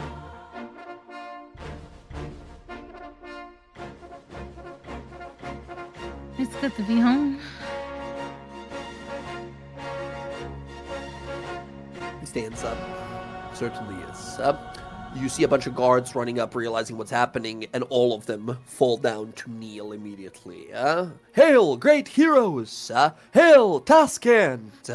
As they all approach, saluting, you guys see the beautifully adorned Shimmer Ward of the city here. Sorry, not this is the Rexentrum map. Get us back over to Rasona. You see the Lucid Bastion here, the firmaments, as you all begin to kind of move ahead and are brought into the Lucid Bastion. You'll enter that massive throne room after very little time waiting, and you see emerging two individuals. You see the Bright Queen, Laylis Kryn, followed by a cadre of guards and protectors of the Aurora Watch, and then gently floating a few inches off the ground, you see Essek Thalis. Varen sort of smiles and kind of steps forward. He deeply bows to the Queen, who smiles and welcomes him back, and then turns to you all and says, Great heroes of Doomeran, once more you return to me, bringing back another great treasure of our dynasty. Not only do you come back to us alive, but you bring us the task hand back as well. You see, she smiles. Essex slowly, sort of gently floats forward and says, I'm happy to see you again, brother. And then he sort of looks to you guys and says, and to you all, I express my apologies. I did not know how dangerous the mission I sent you on truly was. I never could have imagined something could have stood tall enough of a challenge to you all. But a man as vile as Trent Ikathon is beyond anyone's ability to comprehend. Still, you have my deepest apologies, sir.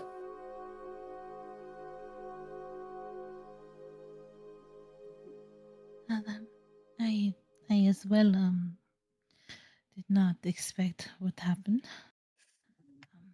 I did not prepare better for that fight, so. But now we know. That was then. This is now. Let's look towards what our next goal, our next plans are. You see the Bright Queen kind of takes a notice of that and gives a nod, says, excellently put, Captain.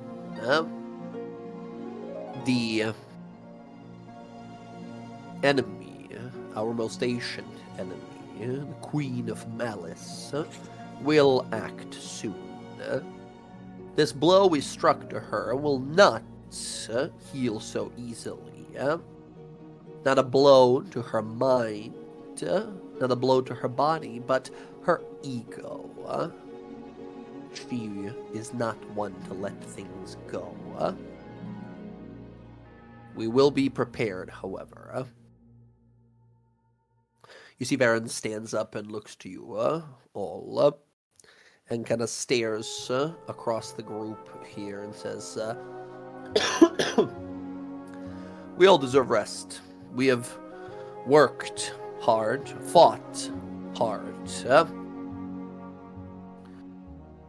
My queen, allow us a few hours, a day perhaps, to recover our strength.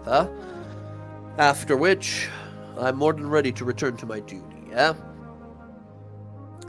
You see the Bright Queen kind of looks over to Essek, and Essek says, my brother, I am afraid that your duty is, in fact, one of the great issues we are having. And you see Varen sort of squints and looks over and says, Bazozan, and Essek nods. Essek says, rest for now. I will debrief you all later. If you are, however, he looks over to Talion, as eager as the captain here to return to the mundane of Exandria as rarely as we can call it mundane anymore. I would be more than happy to debrief you now. Varen looks around. Varen looks over to Ayla like, I just want to go hug you and be together and not do any of this stuff. And he sort of sighs, says, of course, duty first. And he gives you, Ayla, this look of like, this will just take a moment, I promise. Talion actually puts his hand on Varen and says, perhaps the debriefing can wait while those of us who have been trapped for such an extended time could use some long-needed rest. Task hand, and we can reconvene when that rest has occurred. If that is within your purview, Your Grace. You see Varen look to you and gives you the look of like, thank you. And the queen looks amongst the both of you and says, certainly. What kind of a queen would I be if not to allow my most loyal subjects a worthy rest? Go, restore, rejuvenate. May the light of Luxon heal you. May it restore your will to fight. For many fights await ahead of us. Your Majesty, how is the Dust Captain? Is she okay? Dust Captain, she has suffered a tremendous wound some time ago. She smiles. She says, it's incredible. All this time you were missing from us, great champion Ayla, and that is your first question to me. Your kindness is commendable. If there's anything I can do, you just ask. I know that I'm not a very powerful cleric, as those probably can help, but you never know what the Luxon may grant us, the possibility. She's able to walk, oft able to fight, but her wound is still painful, even after all these many months. I would love to try if I can help. Certainly. I will not refuse the aid of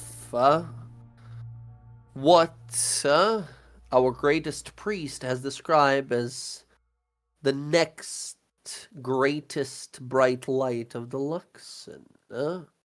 She seems to have quite the fate in you, And she just sort of glances over to the... Yeah, she looks over to the other chair where the Sky Sybil usually sits. You seem to have impressed her quite a few times. Imagine what kind of sadness overtook us when we learned that your potential was snuffed out, including the task hand and the rest of the heroes of Doomeran, not to speak captain of the Aurora Watch as well. True tragedy, now undone. Well, I'll be here after prayer tomorrow, and if you have time, I would love to try to help. Certainly. Go, rest. Your queen orders it. She smiles. Baron bows his head deeply, stands up. Thank you, Your Majesty. We will be back to save the world once more after a good night's sleep. And he turns and starts slowly kind of walking out. We have to Essek. tell your mother that you're back, you know. You see Essek kind of looks over to all of you and kind of looks amongst you. He doesn't say anything, but he bows his head and kind of looks off to the side in a very expression of like, once again, I'm sorry. I got you into all of this. Rescue mission gone wrong. Varen looks over and says, yes, I must go speak with my mother. There's quite a few people I must go speak with. They thought me a dead man after all, probably after all this time. Felix, Do you wish yeah. to come with me? Yes, I would, but although you have to go see, you know, Captain Ray. Is Captain Ray here? You see one of the sort of sergeants nearby, one of the guardsmen, who sort of, you recognize Talion. This is one of the people that like kind of answers to you. I mentioned before, you have like a dozen people or something that like are directly under you, and they tell people what your orders are, as you are a scout captain, right? You see one of these sergeants kind of looks over to you here, Captain Talion. Yes, the Lady Olios is here present in the city. Both of them are. Due to the some odd, about a year or so ago, during the peace conversations between the dynasty and the empire, the city of beasts was sort of kind of treacherous grounds for both of the sides, and it was decided it would be left alone. It would be undisturbed. So, technically, yes, the Olios family is back in charge of it, but they now have two little members, as they are an honorary den at this point. I see. Well, if you wouldn't mind escorting my companion friend Odo to his paramour, I'm going to leave you all to your respective interests and opposites. I'll be at the manor if you need me. And I begin to like stretch as I like leave the lovebirds to their antics. Excellent. You start heading your way back. As you see these few guards look over to you, Odo. Master Duelist Odo, we are ready to take you to the residential space of Captain Olios, Lady Olios. Yes, please. You see one of them kind of leans on in and says, giant fan, by the way. I saw you fight at the gates of Doomeran. I've never seen a person move like that. You are like a demon of blades.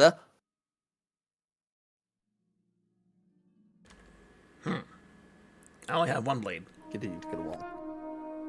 Oh, yes. But the speed, yes, you jest, I see. They absolutely fanboying, right? As you sort of walk your way along, yeah? You are sort of, as you guys gonna leave, excellent. Varen looks over to you, Ayla, says, all right, to my family's residence, then. Come. We must go in style, though. We have to get red. Oh. He Oh, probably thinks we're goodness. dead. It's been so long. He sort of walks out onto the massive sort of this like arch pathway that leads down into the garden, these massive sort of marble stairs. He searches on his person and finds a little whistle in a pocket. And he kind of looks at it like, I can't believe it. That voice inside of the Eternal Puzzle Box, it really did conjure all of our gear back. Even the small things. The most important things. As he sort of looks at this ring he has in his hand, right? As he whistles.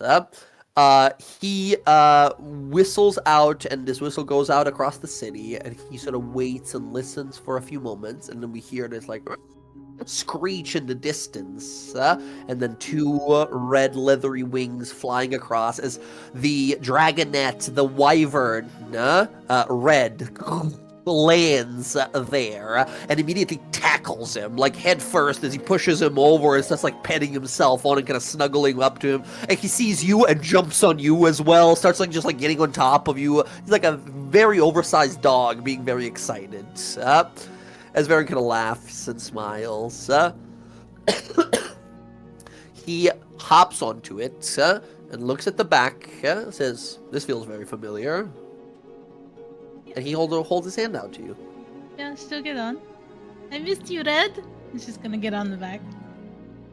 He's just sort of excitedly shimmying as the two of you take off across the city. You see the massive Gallimaphorine multicolored district of the city before, many artisan shops and such. As you sort of circle around the Coronas, you see the distant ghostlands here. The barbed fields far, far to the north, as it sort of circles around and makes its way towards the Thalis Manor. As you sort of head on over there, we're gonna cut over to Odo. Odo, you are led through the city here as eventually you are brought to a manor. You see a nobleman's manor here, and it has symbols on it, flags, that of the Kryn dynasty, but also that of House or Den Olios. And you see a few guards that are stationed in front of it. They sort of look over, start talking amongst themselves as they sort of let you through. As you see these guards like knocking on the door and opening the door and looking at you in a formal uniform of sort of like a military official. No armor or anything, just like a sort of like a suit that she wears. Looking at you is Captain Ilivare Olios. She stares on out, says, "Yes, I apologize, I've been quite busy with..." And she stops when she sees you. You see her kind of put her hand across her face, and you see her eyes immediately begin to well up. As she rushes towards you and sort of slides on her knees and embraces you, gives you a massive hug. Such a sight for sore And you eyes. see Captain Olios. She kisses you, like immediately, just like in your face, immediately hugs you again, looks at you like, "It can't be, so much time has passed. I thought you were lost forever when I heard they were rescuing you." Nizlik, he was able to do it. Did he survive? He indeed did do it. Quite the grumpy fella. But he is alive. He was one of the only members, higher standing members of the Den, after it was obliterated. Obliterated? Oh, so much has happened since you've been gone. The attacks, Asarius was assaulted multiple times. I've lost so many of my family. There's a lot I need to tell you, but seeing you, come. And she leads you back into the house. slams the fucking door up as Odo, yeah, she sort of reports to you and informs you of everything that's kind of been going on with her own home. When you guys disappeared, there was multiple clashes and battles that happened still between the Empire and the Dynasty. And if you sort of remember way back when we went to attack Doomeran, like way back, right? There was an attack on Asarius, and a lot of people were like killed off. If you remember, it was only like her and her like sister that were like left alive kind of afterwards.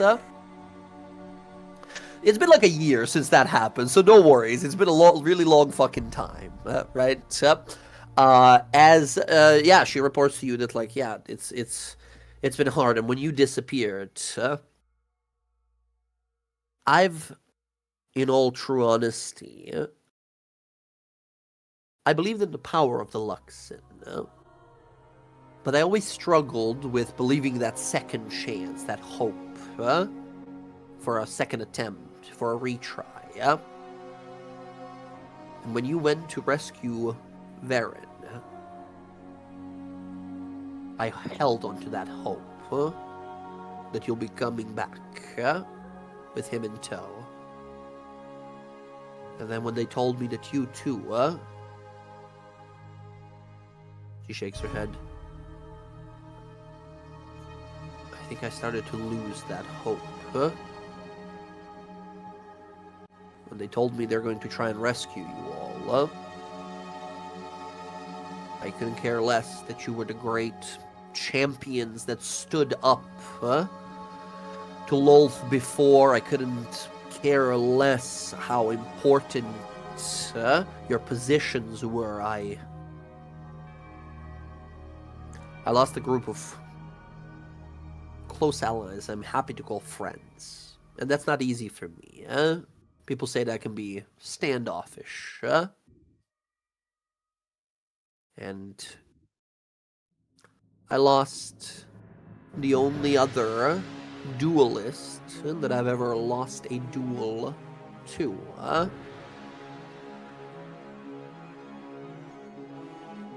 It's really good to see you again, Maybe it was your hope that brought us back. I know that Nizlik, he only came because you wanted him to. So it's because of you, Nizlik, I'm here.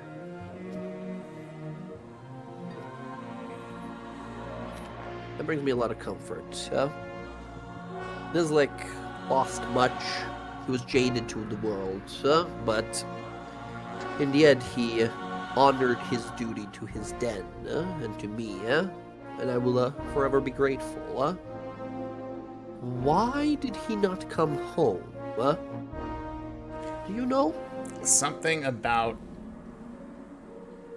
Loth. He wants to hurt it. And He's lost. one of the He's party lost a lot to Lolth. A lot of our people did. Yes, I can see that. He decided to stay back with one of the other party members that rescued us in an attempt to get that route, I believe. I see. Well, his duty is certainly considered to be done. But I do hope you understand that I won't be letting go of you for quite some time. I don't say this to anyone that much, but wouldn't mind being picked up right now.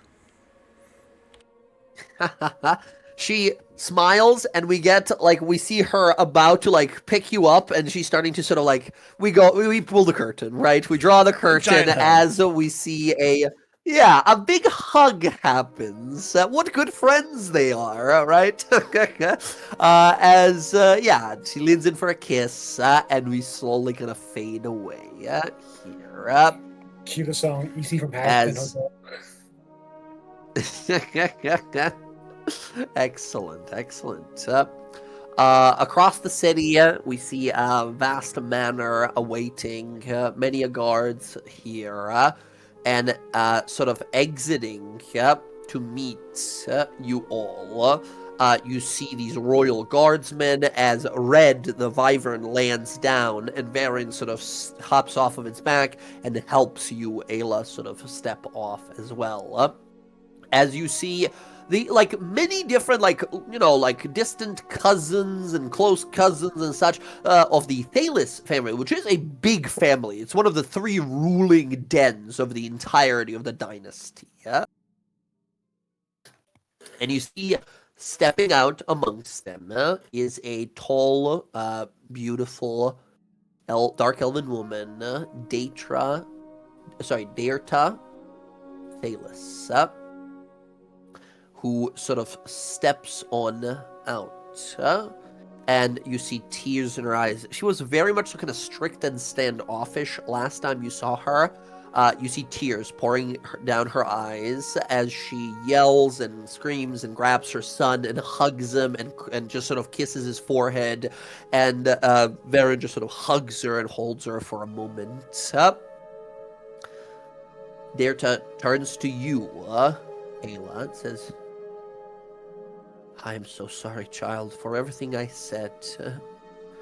Whatever problem I was ever going to have with you. The moment I saw his face again, I've forgotten it, like dust in the wind.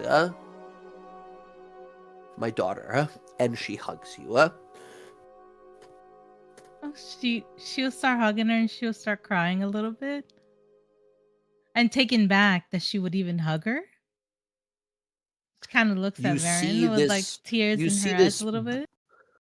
Yeah, he sort of looks to her kind of like, okay, this is a good outcome. You guys have not had a chance to interact with her, but you can only imagine what 2 of these years, or 3 of these years, looked like for her, right? You guys were trapped in a cube, and it sucked being soul spirits floating without a body and such. This woman had to live a whole life hearing of all these attempts and for her son going missing, and then the only person that her son loved going to rescue him, and maybe secretly hoping that it would work out, and maybe that would better your relationship, maybe, and you would become of way higher standing and she would accept you, and all of that went out the window when you died as well, and then years passed without anything being able to be done. She will whisper to her in the hug, I promise you I would get our Varen back. Sorry it took so long. 10 lifetimes wouldn't be too long to see his face again, my boy.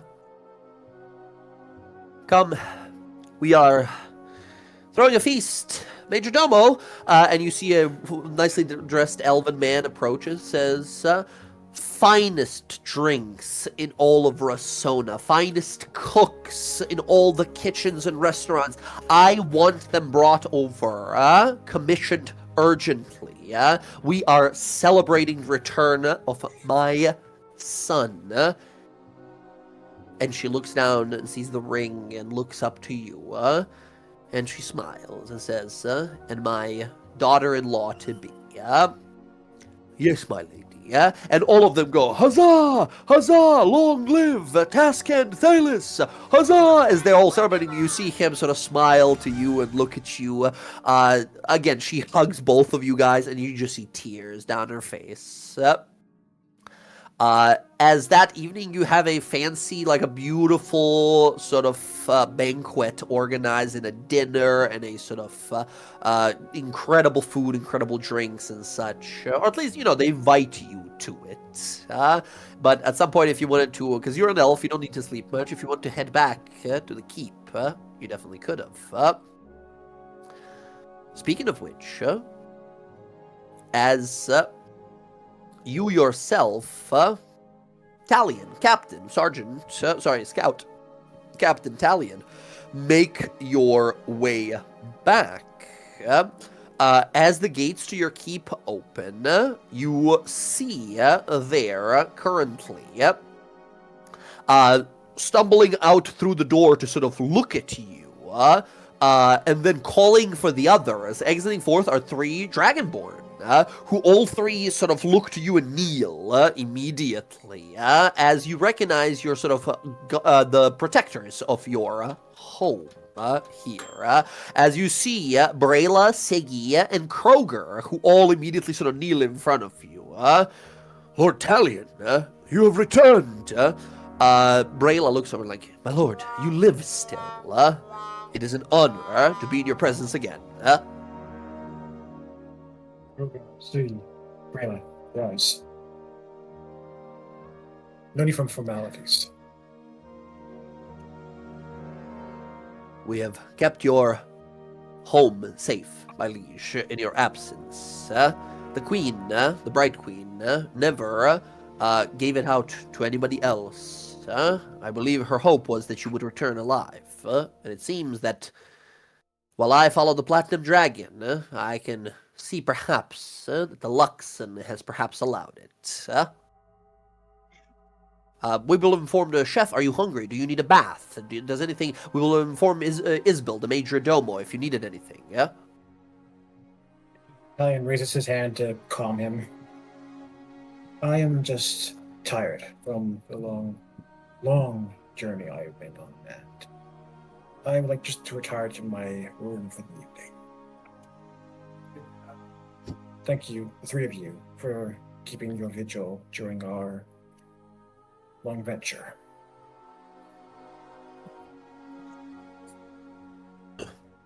They all kind of look at each other and just kind of nod. Of course, if there's anything you need, we are here for you. I give them a fun side mention.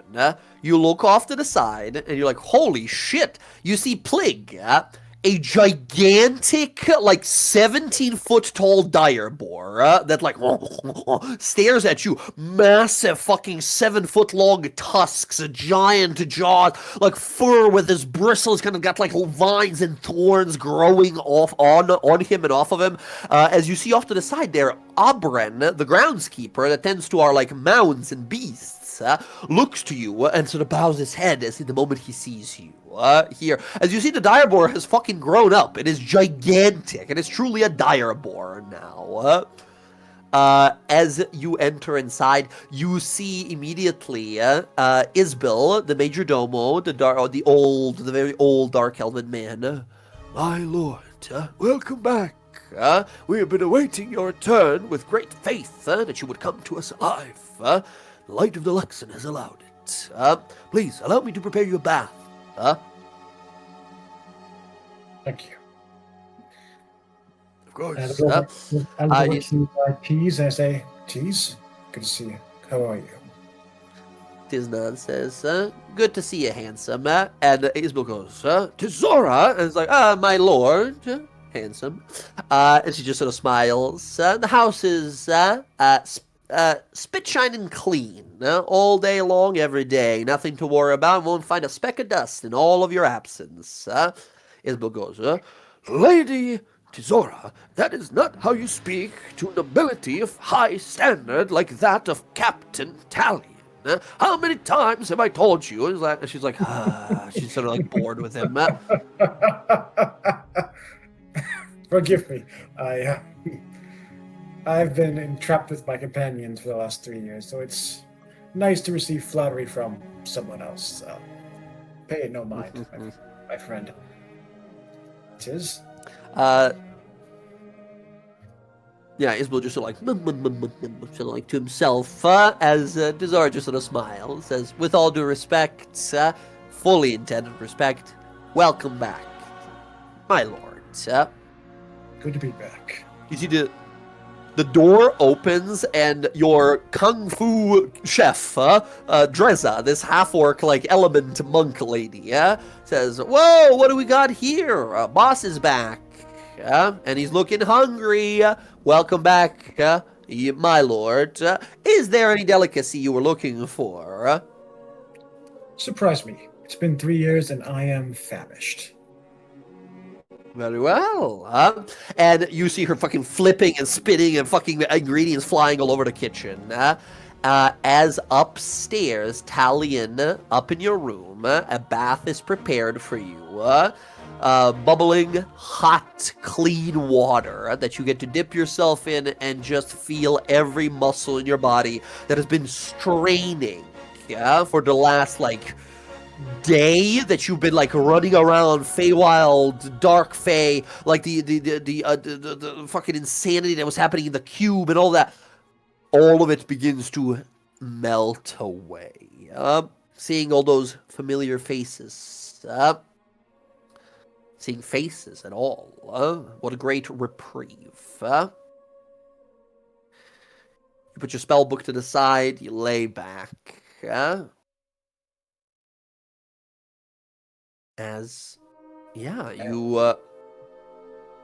spend a few moments finally able to relax.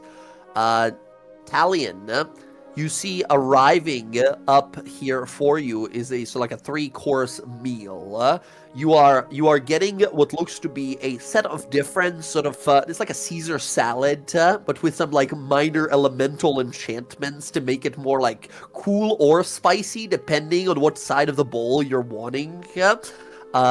There is straight up spaghetti and meatballs in here. And the last one is what looks to be some sort of some sort of an ice cream, which is a quite new thing to Exandria. This creamy sort of cold delicacy. I hope you like it, my lord. Thank you, Dresden. She backflips down the stairs as you have yourself some nice rest. Incredible. One more thing before we move off me. Yes. During that time he's resting, Talion will then kind of lean off his bed and he'll go over to his gear and he'll start digging through his component pouch and he'll grab 10 gold worth of charcoal, his incense, herbs, and his brass bowl. He'll take the time to ritually cast Find Familiar. And as he watches... You see, after all this time, yeah. Yeah. My old companion. Hello, you hear a caw, and you see flying in from a little magical incantation, almost forming out of it, flapping its wings and landing on your forearm is Takal. It sort of scooches its head against your finger as you kind of pet the side of its feathers. Kind of ruffles its feathers and wings there. Just kind of looks at you, happy to be here. Just kind of observing the room as he always does. I hold him out in front of my face. Oh, my little friend. 3 years. Tell me what happened to her while I've been away. What's the last things you remember before disappearing? And then we'll fade away from that. You and I can cover that. Yeah. Oh, I will also say, Talion, something you're oh, right. You look on out, and in the courtyard, currently left there, because your servants did not know what to do with this thing. In your courtyard is a statue of a dragon. You're right, the guy from hell that we picked up and brought here. I was going to unpetrify him, but then we got busy. As you see the statue of a dragon just sitting there. I'll have to convene with Odo and Ayla on that. That's been being held off for some time. Excellent. Takal will inform you of a certain person across the border and what she's been up to.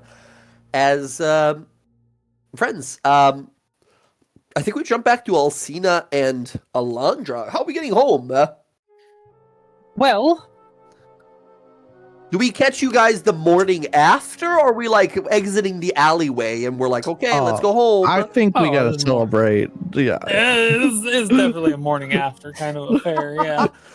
Excellent. You guys check out off your home, right? Because we've been to your house. Yeah. Absolutely. I guess. Which, by the way, Alcina, dust. Just layers of dust everywhere. As you were sort of pronounced dead, sort of. Alondra, I thought you had roommates. Yeah, not that often. Not this part of the like how conflict has been here. Yeah, they'll You've got probably, off out and about. They probably haven't been home in just as long. So, yeah, just dusty. Just dusty. It was just dusty, right? It was no biggie, I was able to clean my bed off, a little everything's fine. prestidigitation can do. Yeah. Yeah. See, that's perfectly fine. But, Excellent. good times though. See, you didn't even complain about Good the dust. times, of course. Okay. Anyway. Ayla, come pick us up, and I will. As cast you guys like something. holding hand in hand walk out, like this was a deeply meaningful event that happened to us. You come out, extra, bunch of demons killing civilians north in the Empire, extra, read all about it. As you're like, oh right, fuck, shit, that. Right. She can't get us back right away, and do have business over there as well. I can have Ludinus send us. Sending Ayla, calling Ayla. I will cast sending. Sending Ayla, you're in a different time zone, sort of, Ayla. You're like, it's a lot more earlier in the morning, but you're an elf, so you don't sleep, right? So you probably be in awaken. prayer. You are in morning prayer. You're there, and we see a dozen other priests of House Thalis as well, like praying to the Lux, and the symbol of the Lux is sort of rotating and floating in the middle of the room here. As little words go into your mouth, Alondra, what do you say? 25 words, okay. Ayla, amazing news. Can't wait to tell you. Can you come pick us up? We're in front of Alcina's place. Can't wait to see you. And that's it. Amazing. You can respond. But she said, oh, excuse me, I have to get out. Oh, Alondra. Psh, it's prayer. Psh. I'm sorry. She'll get out the room. Oh, okay. I'll be there. I just have to see if I'll see if anyone else wants to come. I'll be there. I promise. Can't wait to hear it. I don't know how many words that is. Excellent. It probably cuts off at some point, but it's fine. Yeah. Excellent. As you head on out, you head on back to the. I imagine Odo. yeah. Well, I promised the queen that I would. The promise of the queen that I would see her first, so I would do that before I would head back. Only because I promised her I would see her after prayer. Right. You can find the queen, and the queen tells you that the Dusk Captain Quana Kryn, her beloved, her wife, is like she brings you to her, and you see Quana there. She sort of sees you, says, "Priestess, good to see you again. Good to see you well."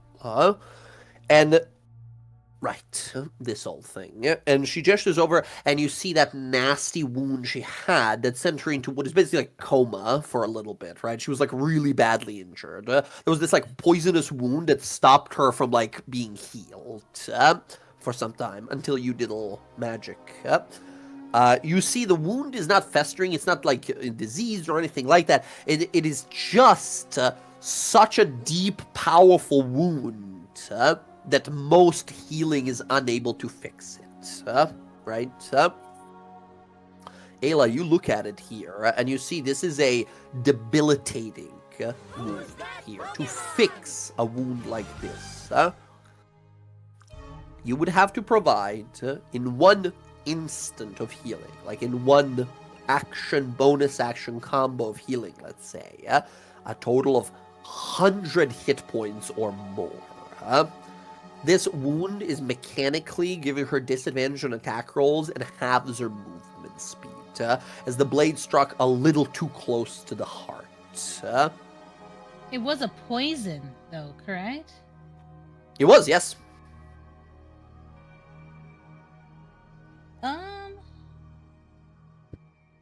It's not poisoned or diseased anymore. You sort of dealt with that way before, but it's still like such a massive amount of damage that she took that it like remained as a indefinite wound.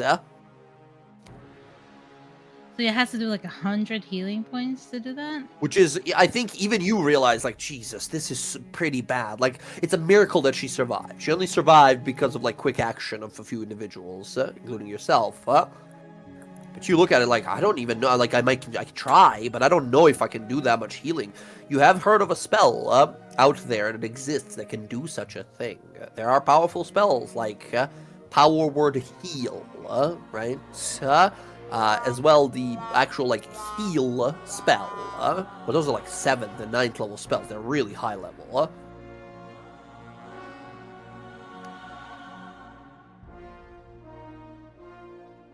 Oh, that's really bad. I guess I didn't realize how bad it was, because I didn't have time to really look at it before.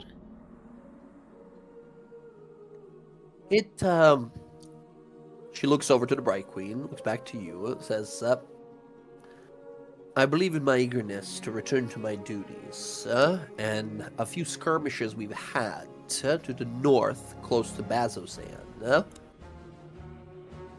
My actions might have worsened my condition. And Bright Queen just sort of looks to her and says, I told you to take care of yourself first before. You see, Quana says, with all due respect, my queen, I have a duty to you. Your affection for me, while the thing that I cherish the most cannot dissuade me from my duty to you. I guess I can understand where she's coming from. I mean, I literally died, so I understand. I will You promise. see, try Quana to- looks to you. Quana's a little more pragmatic. Quana looks to you, says, it's love. You understand. I understand, and I would definitely look out for some kind of healing, and maybe I can aid Sky Sybil Miro, because I know she's way more powerful than I am to do that. You see, Queen, Bright Queen, looks over and says, very well. We will speak to the Sky Sybil. She, however, is not here at the moment. She is at Bazzoxan, with many others. Gather your friends once you can. We need to brief you on some things that have happened in your absence. I am going right now to get 2 of them, and I will be back. Okay, I promise. Very well. And she'll run. going over She'll run to the home. home? She'll start running. Yeah, home. we go over to a home. Odo, does I can Ayla send him a run sending into spell. you? I'll run a sending spell. I'm running. Oh, I need you back at home. I'm sorry if you're doing something right now, but I need you home right now. Bye. Odo, you are having breakfast at the Olios Manor, and you see Ilivere and Ulitre, her younger sister, who are here. As Ulitre walks into the room, sees the both of you, as both of you are just sort of smiling and looking at each other and talking, and she goes, gross, and leaves, takes her, like, plate of food and leaves. As Ulitre just sort of squints at her and shakes her head. Always so strong-headed. I do not know where she got that from. As, Odo, you're having some... Once again, a lot of food here is, like, some sort of a monstrous creature steak, plus some, like, finely prepared like, rice with herbs. That is a very, like, typical and somewhat fancy, can be prepared nicely, meal here in the Dynasty. Odo, you hear the message arrive to you.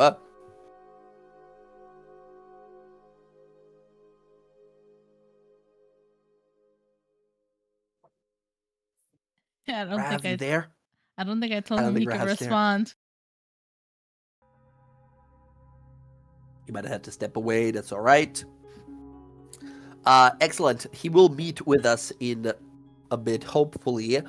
But as you rush on home, Talion, we catch you in the dining room. Down below, you have your, like, what do we see? A cup of tea or coffee that he's drinking with his breakfast? Coffee. Coffee. He's got a cup of coffee here, and a nice sort of fresh meal here. You see Dreza looking at you, says, My lord, you'll have to apologize. I have to apologize. The supplies haven't been fully stocked. We were hoping that you would show up, but the only thing I had were dire Axebeak's eggs for this scrambled egg sort of meal here. As you see, this is like a gigantic plate of fucking scrambled eggs. We've got some. We got some mastodon jerky. We have some Allosaurus fried strips. We got some, and she like makes some like nice little kind of fresh breakfast for you here. Well, actually, Talon will actually ask Dira, is there anything that's expired in the kitchen or that is about to go bad or has gone bad? Nothing expired. We wouldn't let that happen, but there's a few things that are coming to the corner edge of their life. We got some sort of few kegs of butter. Well, Talion begins to roll up his sleeve. Shall we go to the kitchen for a moment? And any object that any food items I find there for Deer that she points out that's like gone bad or is like at least a year to 5 years that's like pretty bad. Yeah. Talion will clap his hands together and ritually cast oscillating chronology to turn anything that's gone bad 5 years back to fresh. Mm-hmm. And then he'll crack his knuckles. Well, I think we're gonna have the rest of the companions coming back. So, shall we get busy cooking? You see, Dreza looks amazed. Says, "That is incredible. Waste not, time warp none." Right, as they say. Very good. Absolutely. And the two of you start sort of cooking up in the kitchen. Ayla, when you show up, you see again the Dragonborn warriors sort of like, "Welcome back, my lady. It is good to see you again." My lady, we have been awaiting for you. My dreams have been filled with you and the rest of the great party's arrival. I knew it in my mind you were not dead. As Brayla looks over and says, "Enough, Siggy, with your nonsense. Welcome back, my lady." And she nods. Happy to see all of you. Oh my god, Plague! You see a giant squealing pig right on over, sort of giant dire boar runs on over and stops and like sniffs at the air a few times, and you see his eyes go wide and he runs up and starts like pushing his snout up against you. He like you grab onto his tusks and he fully like picks you up like a forklift, right? As you're like 7 feet off the ground all of a sudden, and you see his big smiling face looking at you, so happy to see you again. Oh, you look so big. I'll be right back, okay? I'll be right back. I'm sorry. I know I died and I did that last time. You see a whip flies out with a lasso atop of it and grabs him by the tusk and starts pulling it down. You see Oberyn like, "Down, boy, down, put it down. No, I told you not to." And he like helps lower you down as he's too excited to put you down. And says, "I'm sorry, my lady. He's grown a little big for even my sort of orcish muscle here." As he's trying to like get him to stop. Oh, he looks so wonderful. Thank you for taking care of him. I have to go inside. I have to go get the rest of the people. I'll be back. All right. Plague turns around and just fully whips Oberyn across, like just goes flying with this like rope that he's holding on to him as he runs off into the backyard. You enter on in. You run towards the dining room and then you stop and rewind a little bit, and we see Dreza and Talion, like, since you've like cooking, like passing pans to each other, pots being moved around, as the two of them are like cooking some grand meal. Oh, okay. She's just gonna peek in. All right, Talion, I'm going to get Alondra and Alcina. See you later. Food will be here when you're back. Hi, My Dreza, lady you look Ayla. And you wonderful. see slowly stepping down the stairs, like just so slowly, is Isabel. "Oh, my lady, you've returned. Good to see you again. Shall I prepare a warm bath for you as well?" No, but for Alondra and Alcina, yes. I'll be right back for them. Thank you. "Are they outside? Very well, very well." As you sort of rush around Italian working on the breakfast here, you step outside. Okay, now we play teleport roulette. Okay. This is what she's Jen, gonna do. Does Ayla, so teleport is that big spell that lets you teleport, which is awesome. However, if you don't roll precise numbers, things could be tricky. So, to help you teleport, because you don't know any teleportation circles over there, do you have a linked object? Something from Alcina's house?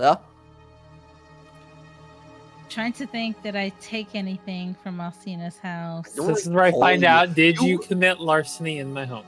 I would not have stolen anything from her house. No, but I do Yeah, have that but here's the place thing. Also, looking that back Essex on gave it. me. Oh, Remember, he gave me a Place that location when Essex- we. Yeah, he gave me he a gave location. you a contact. Yeah. Yeah, that was a contact to meet with a certain what seemed to have been some sort of a disguised agent. No, he gave me in my mind the location for me to teleport the first time we went there. Oh, that was outside of the city. There was like remember you guys traveled for like 2 days, and that's when the pink dinosaur happened. That was like outside of the city. Let's see, what do I have? Oh, It was a little place I believe called Trostenvolt. well, that's near the magic shop. I mean, I have the magic carpet that I bought from the magic shop. I don't think that would count. Does not count. Not exactly that. At this point, it's been with you more than it's been like in the shop. I think you got a roll. I don't think you have anything from her home, especially because as you think to yourself, like, damn it, back then you guys were deciding, like, we heard some news about like a rebellion. I wonder what happened with that. Should we look into that, or should we just go after Varian? And then we decided, like, let's just go after Varian. We can teleport and everything. So you left in kind of a hurry. I don't think you would have grabbed anything. If you want to, we can leave it up to luck here to make it simple, but it's going to be difficult. I'm going to say, Jen, roll me a d20. On an 18, 19, or 20, you look through your bag, you're like, that's right, I took this, and it's like a pen or a napkin or something from her home, just thinking of possibility of like, oh yeah, I would have remembered to take something just in case of teleportation. So you said roll a 20? D20 on an 18, 19, or 20, you took something that makes this like a guaranteed shot. 19! Incredible. You are like, that's right, open your bag, and what do we see in there as you pull out? What did you like take from her home? I think when we were having dinner, or we were gonna have dinner, and they talked about how they wanted to wait, I think I might have taken the fork out of anger because I didn't want to eat. I think I might have just taken it out, like, ah! Amazing. You have this I fork. can't figure out where that fork went. I had a set of 24, and I only have 23. It's so strange. I mean, it has been 3 years. Maybe it got raided. Does Alcina have OCD? She's like, I can't stop thinking about her. Where's the 24th fork? I didn't notice it before, but now I do. No, it's the only thing I notice.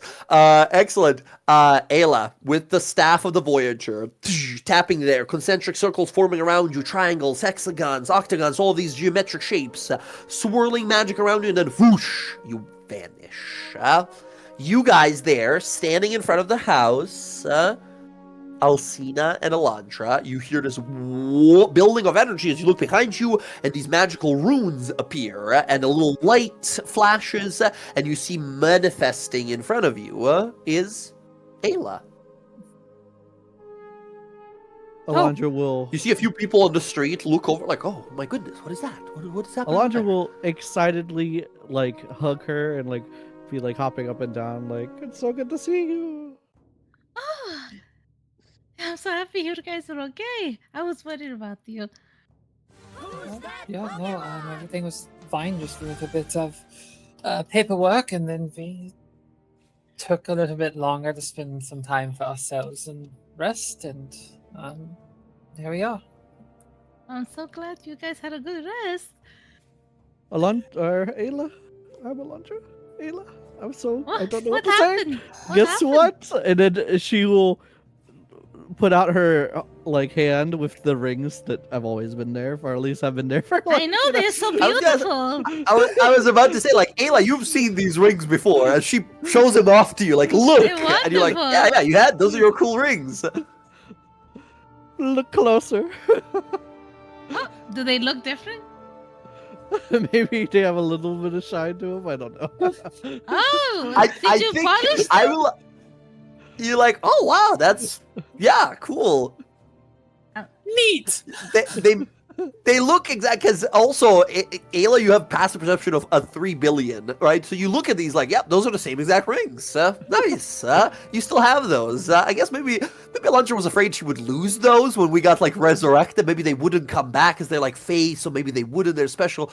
I'm not sure why she's showing me the rings, but she seems Oh. so excited. Were you worried that you weren't gonna have your rings when you came back? No. And then I point to a ring on. I'll see this finger. The ring finger. Uh-huh. Yeah, I'll say Did this you kind of like Did you ask her raises to her get hand. married? Yeah, I did. Oh, how lovely! That's wonderful. Now we're both going to get married. That's pretty crazy. It's pretty crazy.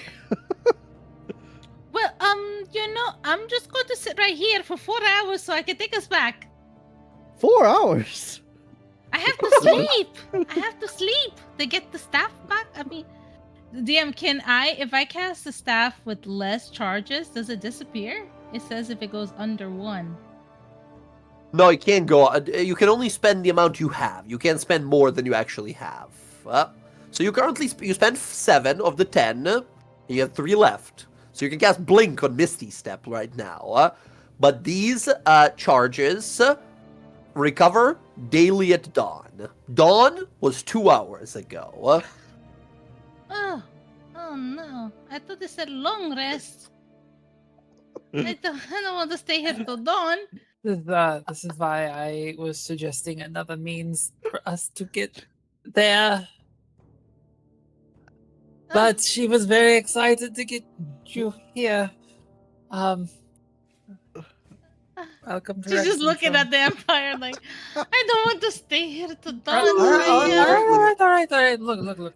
I can get us over there. Just bear with me. We have to go talk to somebody that I know neither of you probably like or want to see. But Are you going to get like in trouble? Because then I'll just wait till dawn.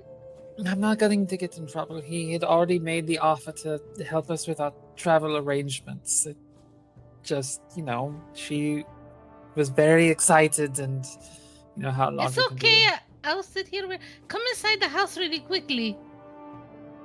She's gonna pull her in, and she doesn't want anyone to see her cast this. She's gonna give her the ability just in case anything happens with trying to convince anyone to help her with she's gonna give her a little fortunes conflux, so that way she can reroll anyone's. She doesn't want to see anyone to see her nice. do that outside because it's gonna have like Luxon kind of magic to it.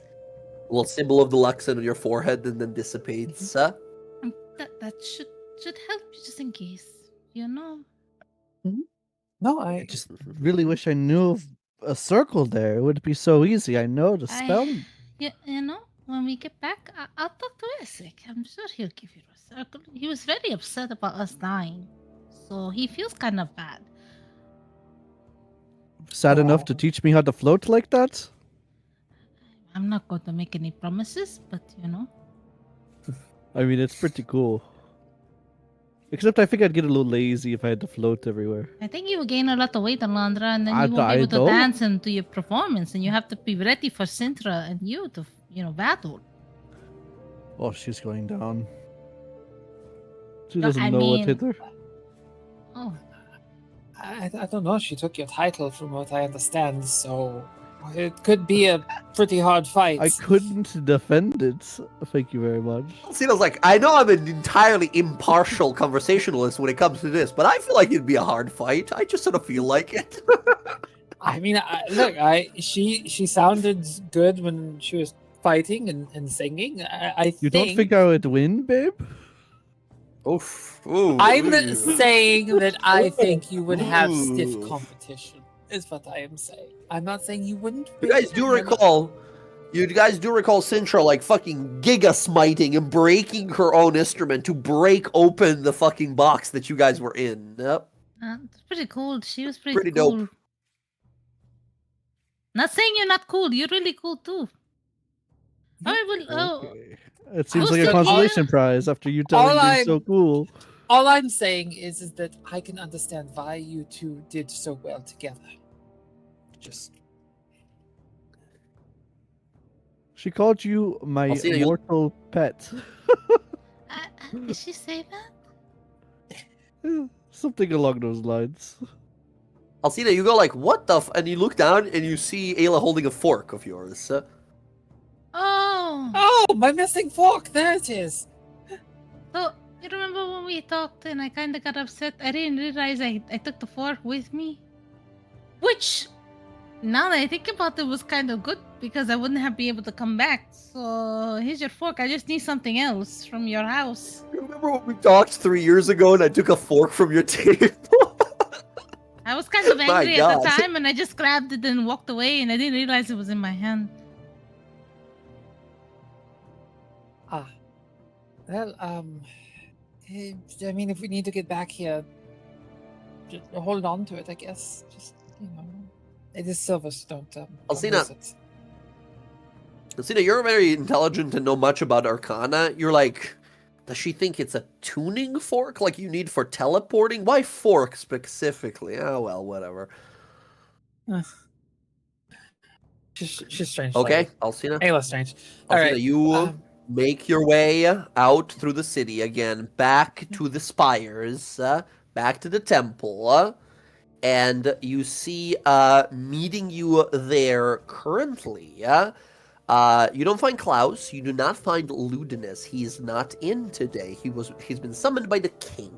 There's been some developments, and however, the many people who are there present offer you whatever help you were going to ask of him, as you were given sort of priority, as you are a very important asset, as it's been explained to them. Perfect. What is the help she asked for? We are ready to depart on our mission for Ludinus. We need to be put into Jorhas beyond the mountains, within a few hours' walk of Roslana. If you can put us in a location out there. You see this sort of burly, tall, kind of human, bald head, kind of looks on, squints, kind of, prior mission from Ludinus. I was not informed anything of this. You see him kind of thinking on it. Give me a persuasion roll or deception roll with advantage. Your choice. Well, deception is the only thing I have a plus in. Let's do it. Let's see. Well, what's yeah, that? What's that on a- extra? Oh, on a You 12? can use a second wind to add a D10. Ooh, If you that's right, I want can. to here.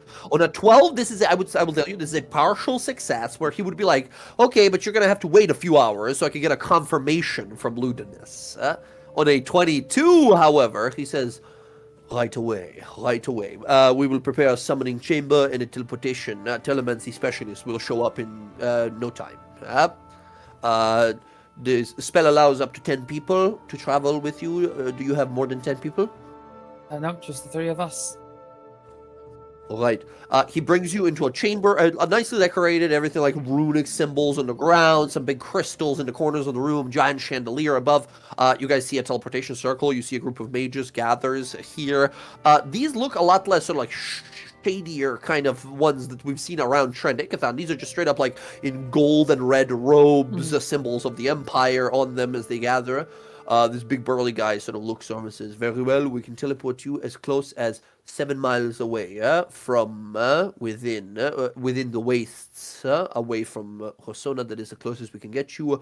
The mages of the dynasty have a sort of field that prevents most teleportations deeper into the city. Understood.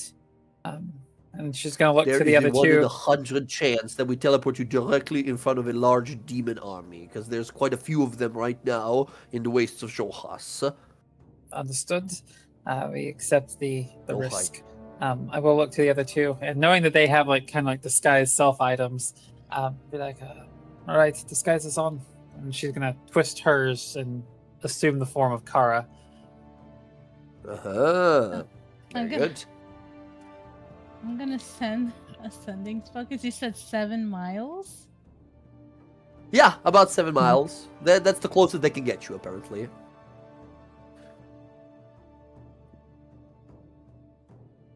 Sending spell?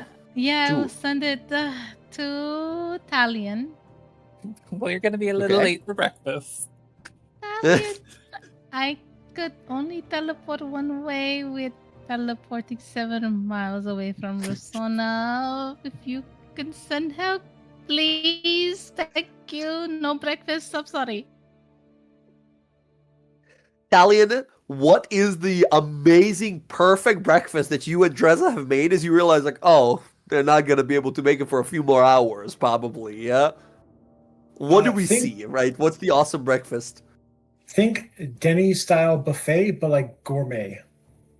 Oh my God! The smell alone is tantalizing. As Dreza, single-teared on her face, says, "My lord, I did not know how fucking awesome you were at cooking. I would have invited you in here way, way earlier. I mean, this is the way you move with a knife. That's art."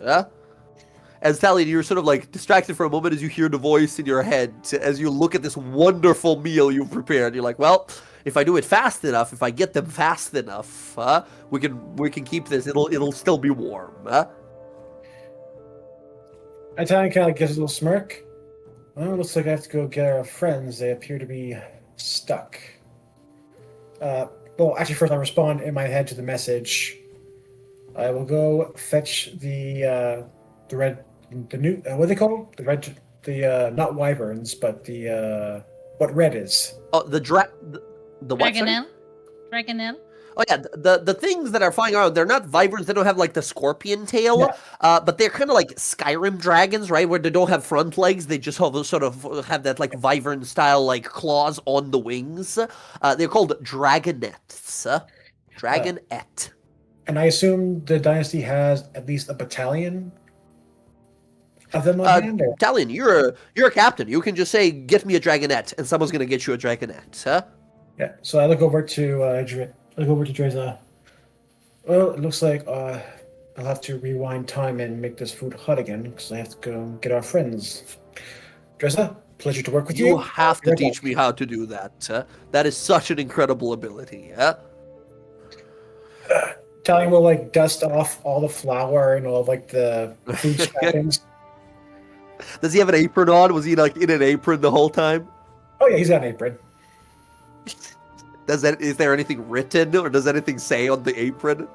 Oh, no. It's just a basic beige apron. Fair enough. Well, okay, you step on outside. You see 4 guards approach you. Captain, your dragonette right here. And you see they bring. How many did you want them to bring? They can bring you up to 5. I think 3 would be enough.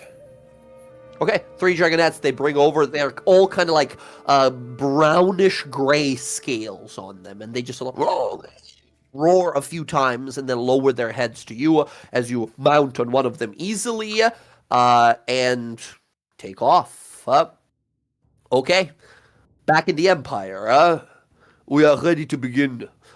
Omne omni domine alestrone amdaraha. As they start chanting these spells here, the light begins to glow. The 3 of you standing there. Jess, I need you to roll a d100. If you roll 100, you guys land into a deadly encounter in the wastes immediately. Deadly.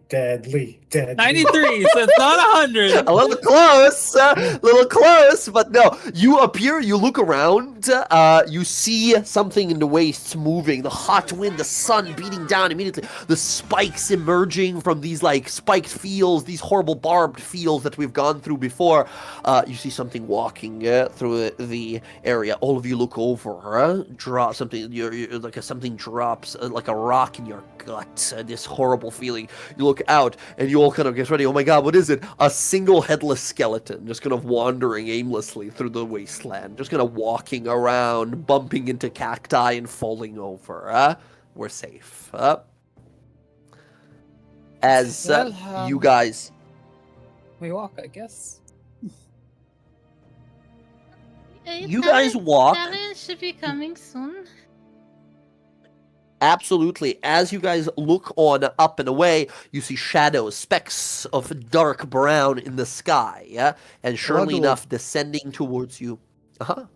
I was gonna say I'll just polymorph and I'll just get on my back and we'll just Oh, Go. you're The gigantic and that gigantic, super slowly flying bee. Whoa, whoa, whoa, whoa, whoa. You guys can't hear shit while this thing is on. Remember As the it's Titan. flying. That was the reason why I didn't want you to become this big thing. Yeah. The scared Titan would come and try to eat you. Well, Flashback to so yeah, many months ago of, that of would us be playing. faster. Varen going, Titan's pretty bad. Also, loves eating, like, flying creatures the most. That's his, like, Well, favorite thing to knowing fly that, around and chase. I think it would be funny if I just went T-Rex and then hop on my back and I just sprint. Boom, boom, boom, boom, Yeah. boom. Yeah, for an hour, Amazing. right? Okay. For an hour. Mhm. It's closer. You guys will, after about 10-15 minutes, fly speed on these dragonettes is incredibly fast. You guys see a landing ahead of you guys on a little ridge. 3 of these dragonettes. And dismounting off of them, the scout captain, Talion, looks to you guys. Talion, you spot them no problem. With your perception, the speed of the wyverns, the aerial view, easy. Plus, it's like a wasteland with the only sort of descriptable, the things that deserve a description is a sharp, pointed, spiny rock. Everything else is kind of easy to make out. A pink T-Rex. I'm sure you can see that. Yeah, from a mile and a half away. You guys are reunited? Yep. Italian Rav, are you song. back, by the way? Oh, sorry. See if Rav responds. I think Rav's not here yet. Doesn't look like it. All right. Take it away. Time will hop off. It's like, you guys need a ride, right? Yeah. Yeah. We need a ride. Yeah. All right, let's head back. Apparently, they wanted to brief us on what's been happening for the last 3 years, and I think we kept them waiting long enough. That is perfect. I have something for them, so makes my job easier. But first, let's go back to the manor. Food's been waiting, and don't think Drez is going to be happy that we waited this long.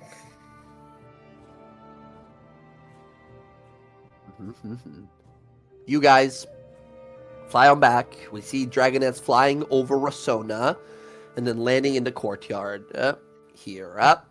TM, Yes. out of curiosity, while we are on these dragonets flying through the wasteland, do I notice anything out of the ordinary as we're like surveying from up on high? What are you looking for? Anything in particular? Anything that would kind of like stand out, like Like in the wasteland or in the city? Yeah. the wasteland as we're flying back? Yeah, absolutely. Talion, you're incredibly perceptive. Make me a perception roll. You can have advantage because of your sort of aerial position. Yeah?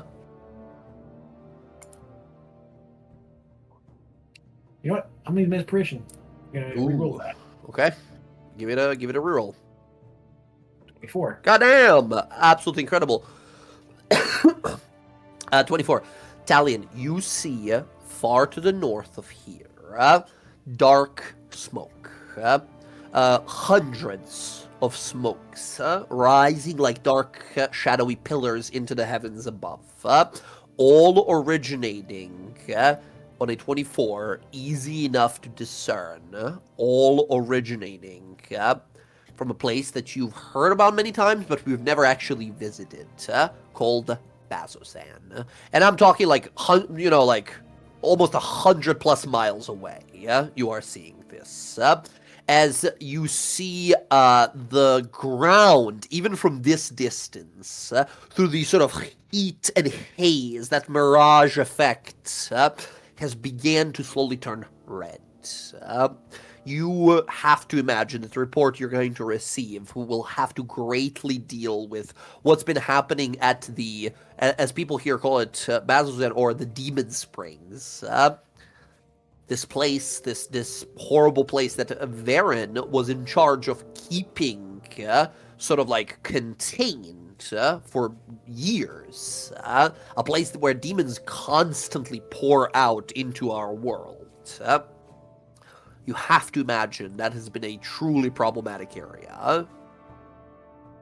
Do I see him looking at You that? see, I mean, every once in a while you will also see, by the way, a dozen of like Barlgora demons, which are these like kind of like mix of an ox and a boar and a gorilla demons that are kind of walking through the area, just roaring, punching rocks, punching each other, punching anything they see. You see some like Babao demons, which are these like deception illusion demons, like black kind of obsidian skin with a massive singular horn that rises from the back of their head sort of forward.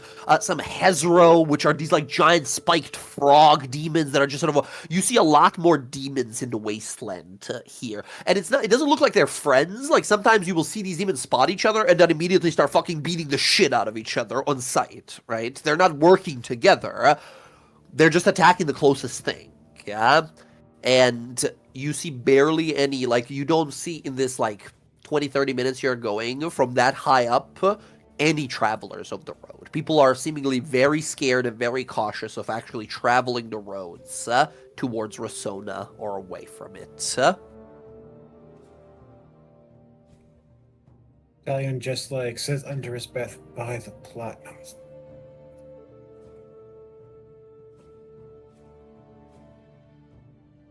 And he'll like on the reins, and the dragon will ask the dragon to go a little faster back to Rasona.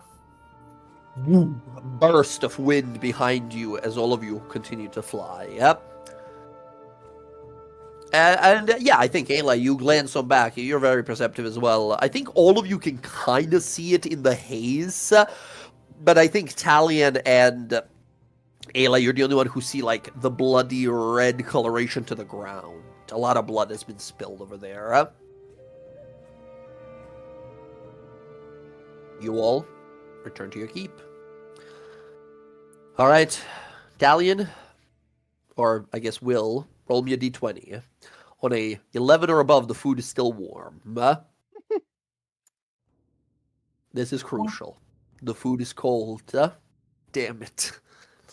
Talion, with a little bit of magic, some psychometry here, some time reversal. The food is as if just out of the oven. As everyone, friends, you are welcome back by all of your sort of servants here and brought into the home to sit, to enjoy, as you guys sort of gather there. Alondra and Alcina, do you guys tell the rest of the party the news? Or are we just like having breakfast and getting ready to go speak with the Shadow Hand Essek about the new developments? I am not going to deny Alondra the ability to share the news. She's been bouncing and happy about it. Yes. So Alcina is just kind of sitting there eating and just like looks down the way, knowing it's coming, just smiles. Yeah, Alondra will spill to me in just like pretty quickly. So Congratulations. You see, thank you. I'm so happy. Thank you. You see your major domo Isabel go, "Oh goodness, what a joyous occasion to see the young mistresses have bound themselves in an eternal bond. Wonderful, truly wonderful. Lady Kara, you should really, after the wealth of fame you have acquired here throughout the city due to your profession and your heroic actions helping the Tascans some years ago, you should probably look into becoming consecuted yourself so your bond truly would be forever lasting." Oh, I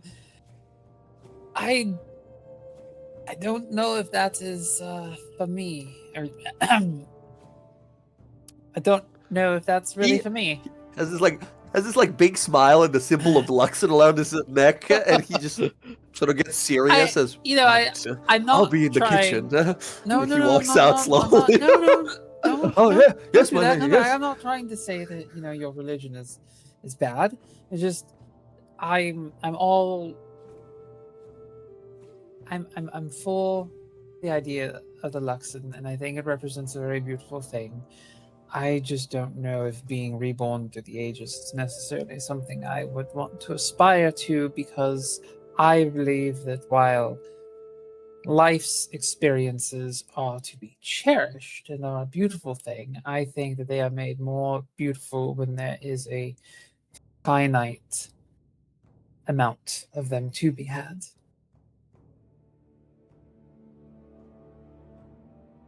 He sort of nods to that and says, I see. Art of a picture, of a painting, is beautiful in the moment. Perhaps not for all moments. It would grow dull. I see. Very well. And he looks over and goes, oh my god! As you guys hear this like sound, and you see poking its head in through the window next to you guys is a familiar fucking gigantic face. As you see old Swampshell in the backyard I thought he was looking in out. Charis. I thought he was in Charis. That was 3 years ago. As you see over here, you see down below is Obren, the groundskeeper says, Lords and ladies, I'm so sorry. This beast showed up about a year and a half ago at the gates of Rossona, and it was just sort of present for some time. And upon inspecting it, we learned that it was the one that was gifted to you guys by Professor Wacko. And we've been sort of keeping it here for some time. It's just sort of been can't sleeping believe it's by alive. itself. Oh, It looks all over. It looks let's just give as him some old. food. Just Give as him some food. just sort of makes a Aw. noise. Oh, wait a minute. Why is it here? What happened to all those people? Just sort of blinks. Oberyn looks around and says, I do not know, my lady. It had no people on it or with it when it showed up. Huh? Oh, that's not good. That is not good.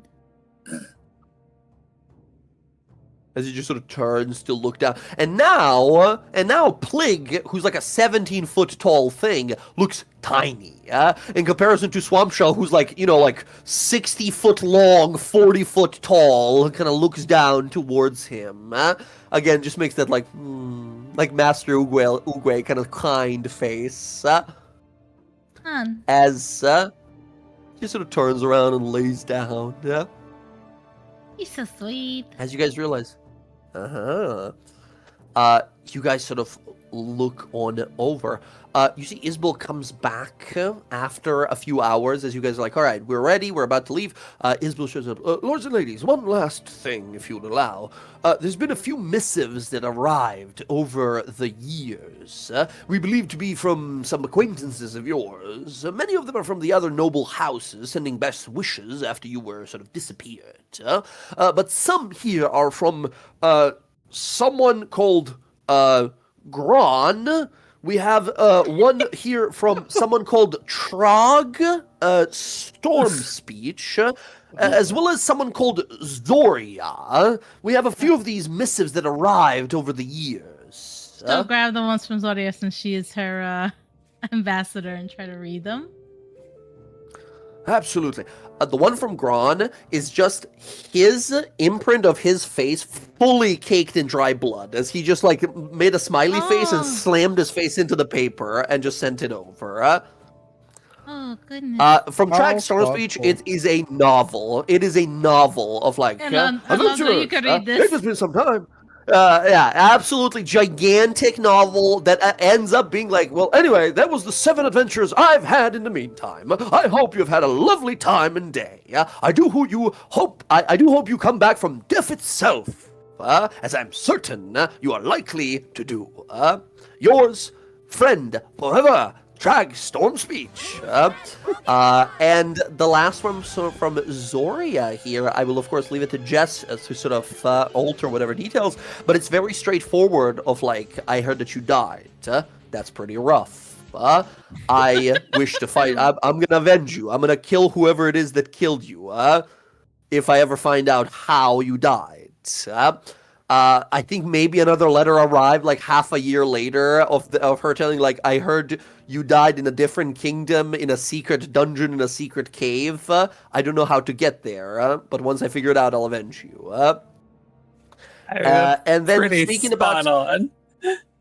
and then there's also like a wedding invitation from Zoria. Like, by the way, I had a wedding. There was a whole ceremony we did to like renew our vows after all these years. I'm so sad we missed Zoria's wedding. Like a year and a half, like year and 12 months. You're like a year and 10 months ago. I would say that one, like, it's like the invitation showed up, and it was just one of those things of like, I know you all have passed, but I wanted to send one anyways, just because it felt wrong not doing it.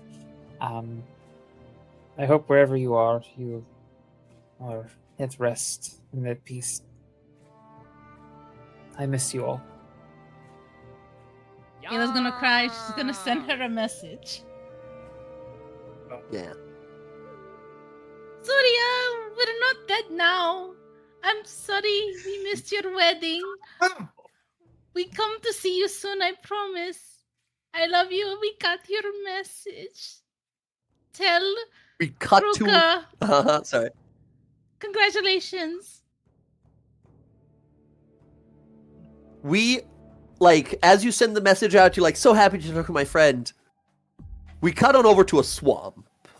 We hear this, like, growl of a beast, a impact, thunderous crater left behind. We see a bunch of these barbarians and shamans run by, and Zoria there, jacked as fucking always, having just blocked an attack from, like, a cyclops who struck her, right? Pushing down on her. As a bunch of these other cyclops are like moving in, and you see they're actually not moving towards us, they're moving away, they're running, right? As a bunch of these shamans and barbarians are like running down a bunch of these like cyclops marauders, right? As you receive this message, Zoria. Just like fucking stops mid combat, is like looking around, like, looks over at Ruka. I think I'm going crazy. I just heard Ayla's voice in my head. She said she's not dead, but alive. You see the last Cyclops falls over dead. Ruka looks to you having just thrown like a giant like stone bolt, like a spike through the back of its head. She looks to you, casts a little healing spell on you to heal up a wound that you didn't even notice you had. Says, oh, I can... She conjures a little bird and whispers a message into it and throws it out. Says, I've sent him a message back. Hopefully they respond soon. I'll like respond in my head. That was it. You talking a moment ago, that was it. That's what Ayla heard. Oh. Like, I think I'm going crazy. As you're talking back. I don't think Zoria knows how sending spells. I should have Do you told her want- she do you- could do you- responded. Do you want me to try one? I could try one. You tell her she could respond in her head because I just heard her talk about, oh, I think Ayla's not dead. I think I'm going crazy. So I think I messed her I will up a cast bit. sending on Zoria. Yeah. Send another Ayla one. said, you didn't believe her. We are alive! Hooray! Hope to see you soon. Happy you got married. Sending Well, best she was married wishes. before, but... Mhm. You can respond. That's 25 exactly. Okay. Mm-hmm. Yeah. Zoria, you're just looking around like, did I get clubbed over the head by a cyclops a little too hard? As Ruka's like actually like picking through your hair and looking over to see like if you're fine or not. No, you are fine. Took damage, but no more than usual.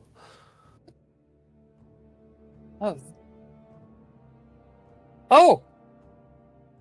You're in my head! Okay, I'm not crazy, that's good. I look forward to seeing you all again. Are you I'm talking to currently them in your fighting. head, or are you talking to me right now? Are you talking It's to me, or are you talking to them right now? She holds up like the finger of like one moment.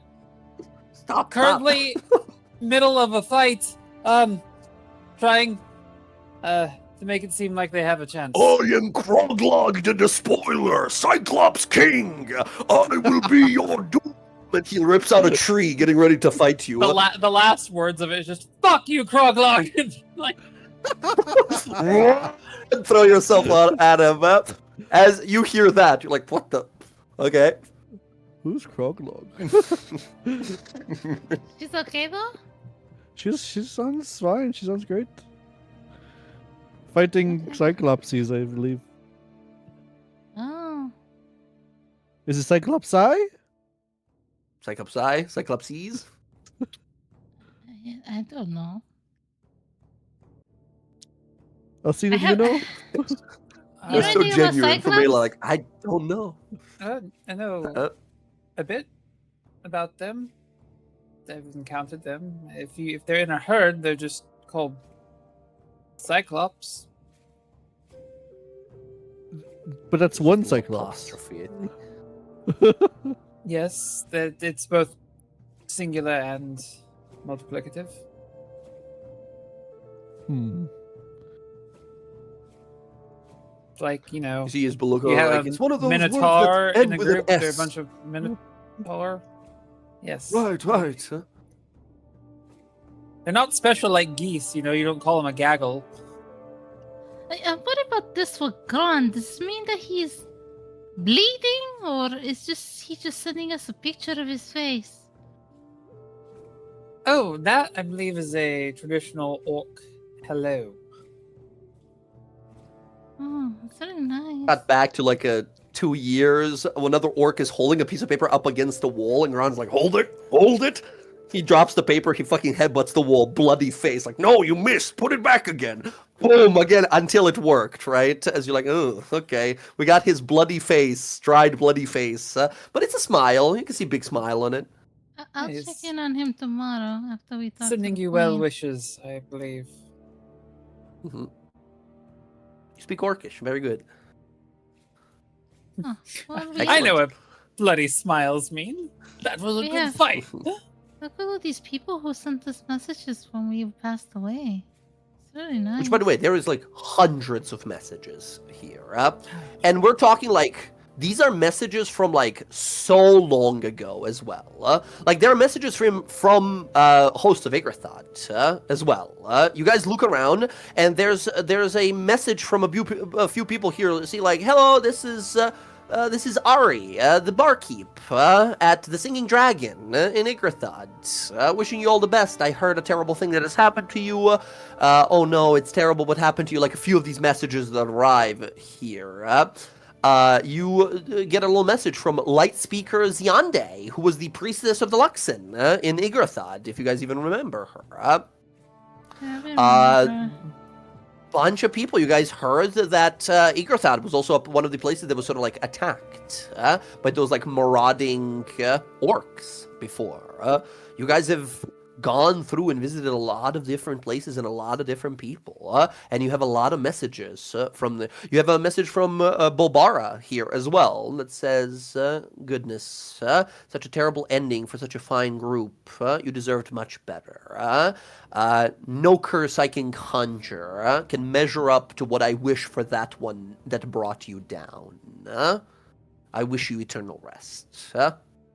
I'm gonna like take all the notes and like when we come back from the meeting and like make sure like all the people get messages back saying thank you for the messages and that we are okay now and we're back and that we appreciate them reaching out to us. Like I'm gonna take the time to like write them all letters.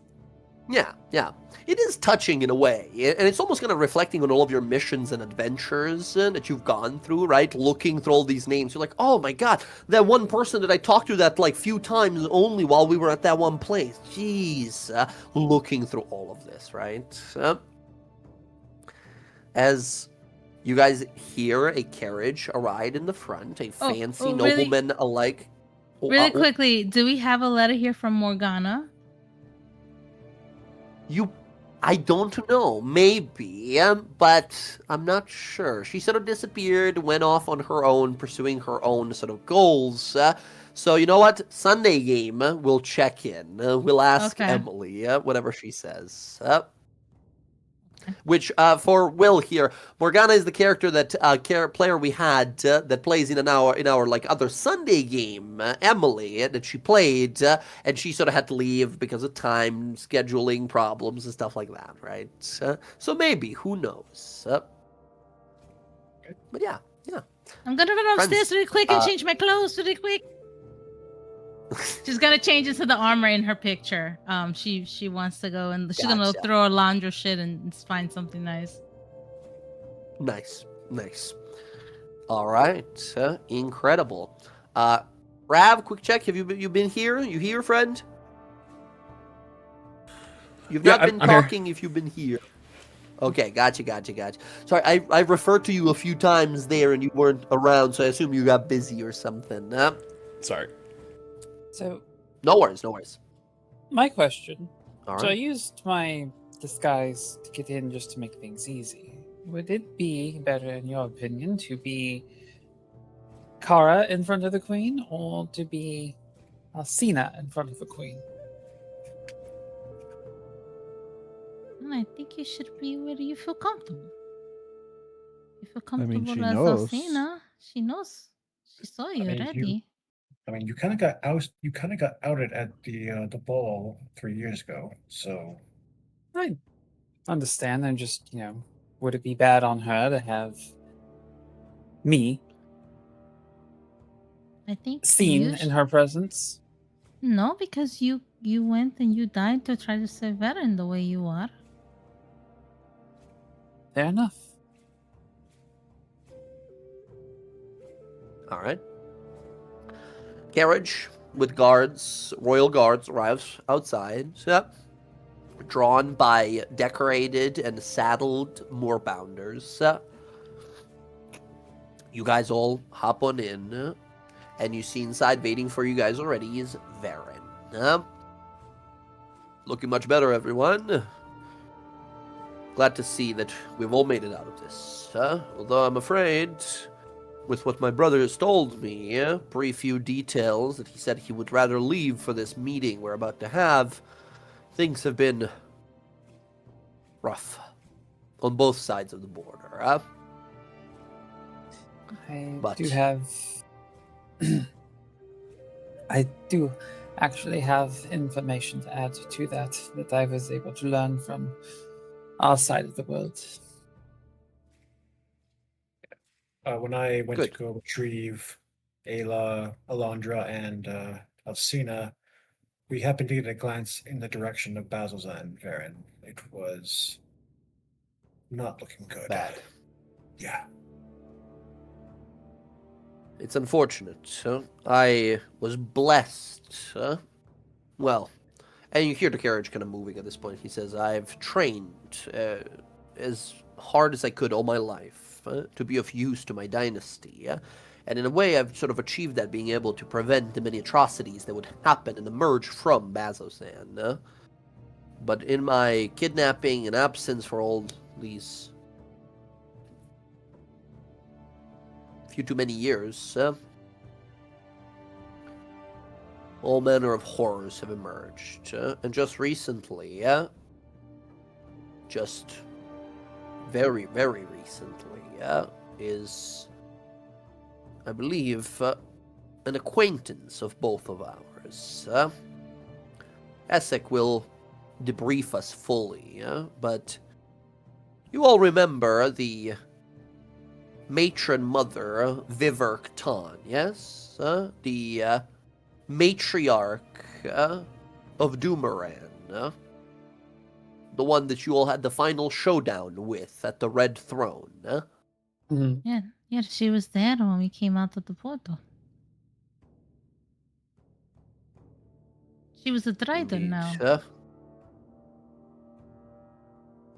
Essek tells me that someone of her description has been spotted within Bazzoxan. Hey, DM, quick That question. might be our next. Yes. Didn't we see Viratong in the Feywild as? Did. But we don't know that. Because You saw her as the rescue team. You saw her as the rescue team. Yeah. The rescuers saw her giving a speech of. Sorry, what? I was just saying. I was correcting myself. The rescuers saw her, but I don't think the rescuers Yeah. told the Nightingales about her. So. That's up to you guys. I will allow you guys to decide whoever told whoever what during that. You guys had like straight up 16 hours of waiting before you were like ejected from the eternal puzzle box, right? So if you would have spoken about it, I think you might have spoken about it because I think you would have probably spoken about it just because Merrick, I think we rolled for it and he recognized who that was. So he Yes. probably would have informed people, but I will leave that up to you. Hmm. Up to you guys. But they are saying that like someone of her description was seen, right? Yeah. But yes, we saw her like, the love of the mother is great. Look at the blessing she's bestowed me. I am back and greater than ever, right? So yeah. As the carriage slowly drives up to the Lucid Bastion, we head on up into one of these sort of war rooms, these meeting halls. And as we enter, we see turning to look at us two generals of the Aurora Watch, as well. You see these like big orcish man with sort of like gray sides and kind of brownish black kind of dark hair. And another one is what looks to be a sort of short goblin woman with a bunch of daggers at her belt. Both wearing the Aurora Watch sort of like kind of insectoid armor outfits. And then floating, turning towards you gently, there is Essek Thalis. It says, Nightingales, brother, Taskant, welcome. I'm sorry to summon you at such an early time after your hardships and your return, but now that you're back, we are standing a much greater chance of defending ourselves from the Queen of Malice and her plots. There's been quite a few developments, and, well, there will be some decisions that need to be made on your part, as we, the dynasty, and now with how personal this must have become for you, we were hoping for you to act as a strike team of sorts. No more infiltrations and stealth missions like the one that I sent you on before. Now is not the time for a measured move. No, that fuse has all but burnt out. Now is time for fire and destruction, for force and retaliation. Varen sort of looks around and kind of gives a nod, says, not your usual demeanor, Shadowhand, but it seems that we have missed a lot. So, please, tell us what all happened. And that's a gesture for you to all to sit at this massive table. As he begins to float towards the head of the table and is about to give an explanation of everything we missed, that's what we're going to call the session for tonight, friends. All right, welcome back to the land of the living. Welcome back, friends. I'm so excited we got to play. It's been too long. We will pick it up tomorrow with this little adventure of ours and see what changes happen to the world and what our role or decision to be made is. I'm sure we will have a lot of questions. It's a time skip, right? A lot of things happen while we were fully unaware of the world changing around us. But when the heroes are slain and the evil gets to sort of run wild, a lot of bad things that we don't want to happen. We'll find out more next time. So everyone, thank you so much for playing. This has been a lovely session of RP here. It was nearly a fight against Giga Demons on a D100 on a teleport, but we are fine. So everyone, thank you all so much for playing. Take care of yourselves, take care of your loved ones, and I will see you in less than 24 hours for even more D&D. Good times. Woo! See y'all Yay. tomorrow. All right. Bye. Be Bye. back, Hell guys. yes. Have a good night. Hell yes. Catch you guys tomorrow. Peace and out from me. Yeah. Later. Bye, Later. friends. Bye.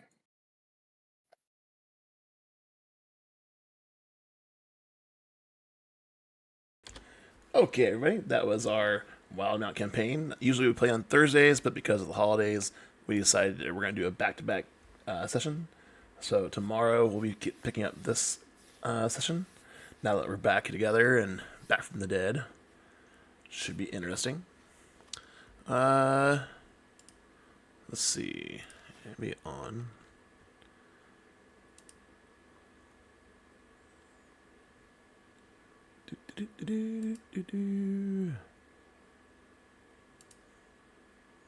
Hope everybody has a lovely rest of their week. Hopefully we see you tomorrow. Yeah, I think I'm just going to call it here. We'll be back tomorrow. I'm so tired. I have to go to sleep. Love y'all. Hope you have a wonderful night and a wonderful Thursday and Friday. Take care. We'll see you soon. Yeah, thanks, Jackie. Appreciate that. Good night.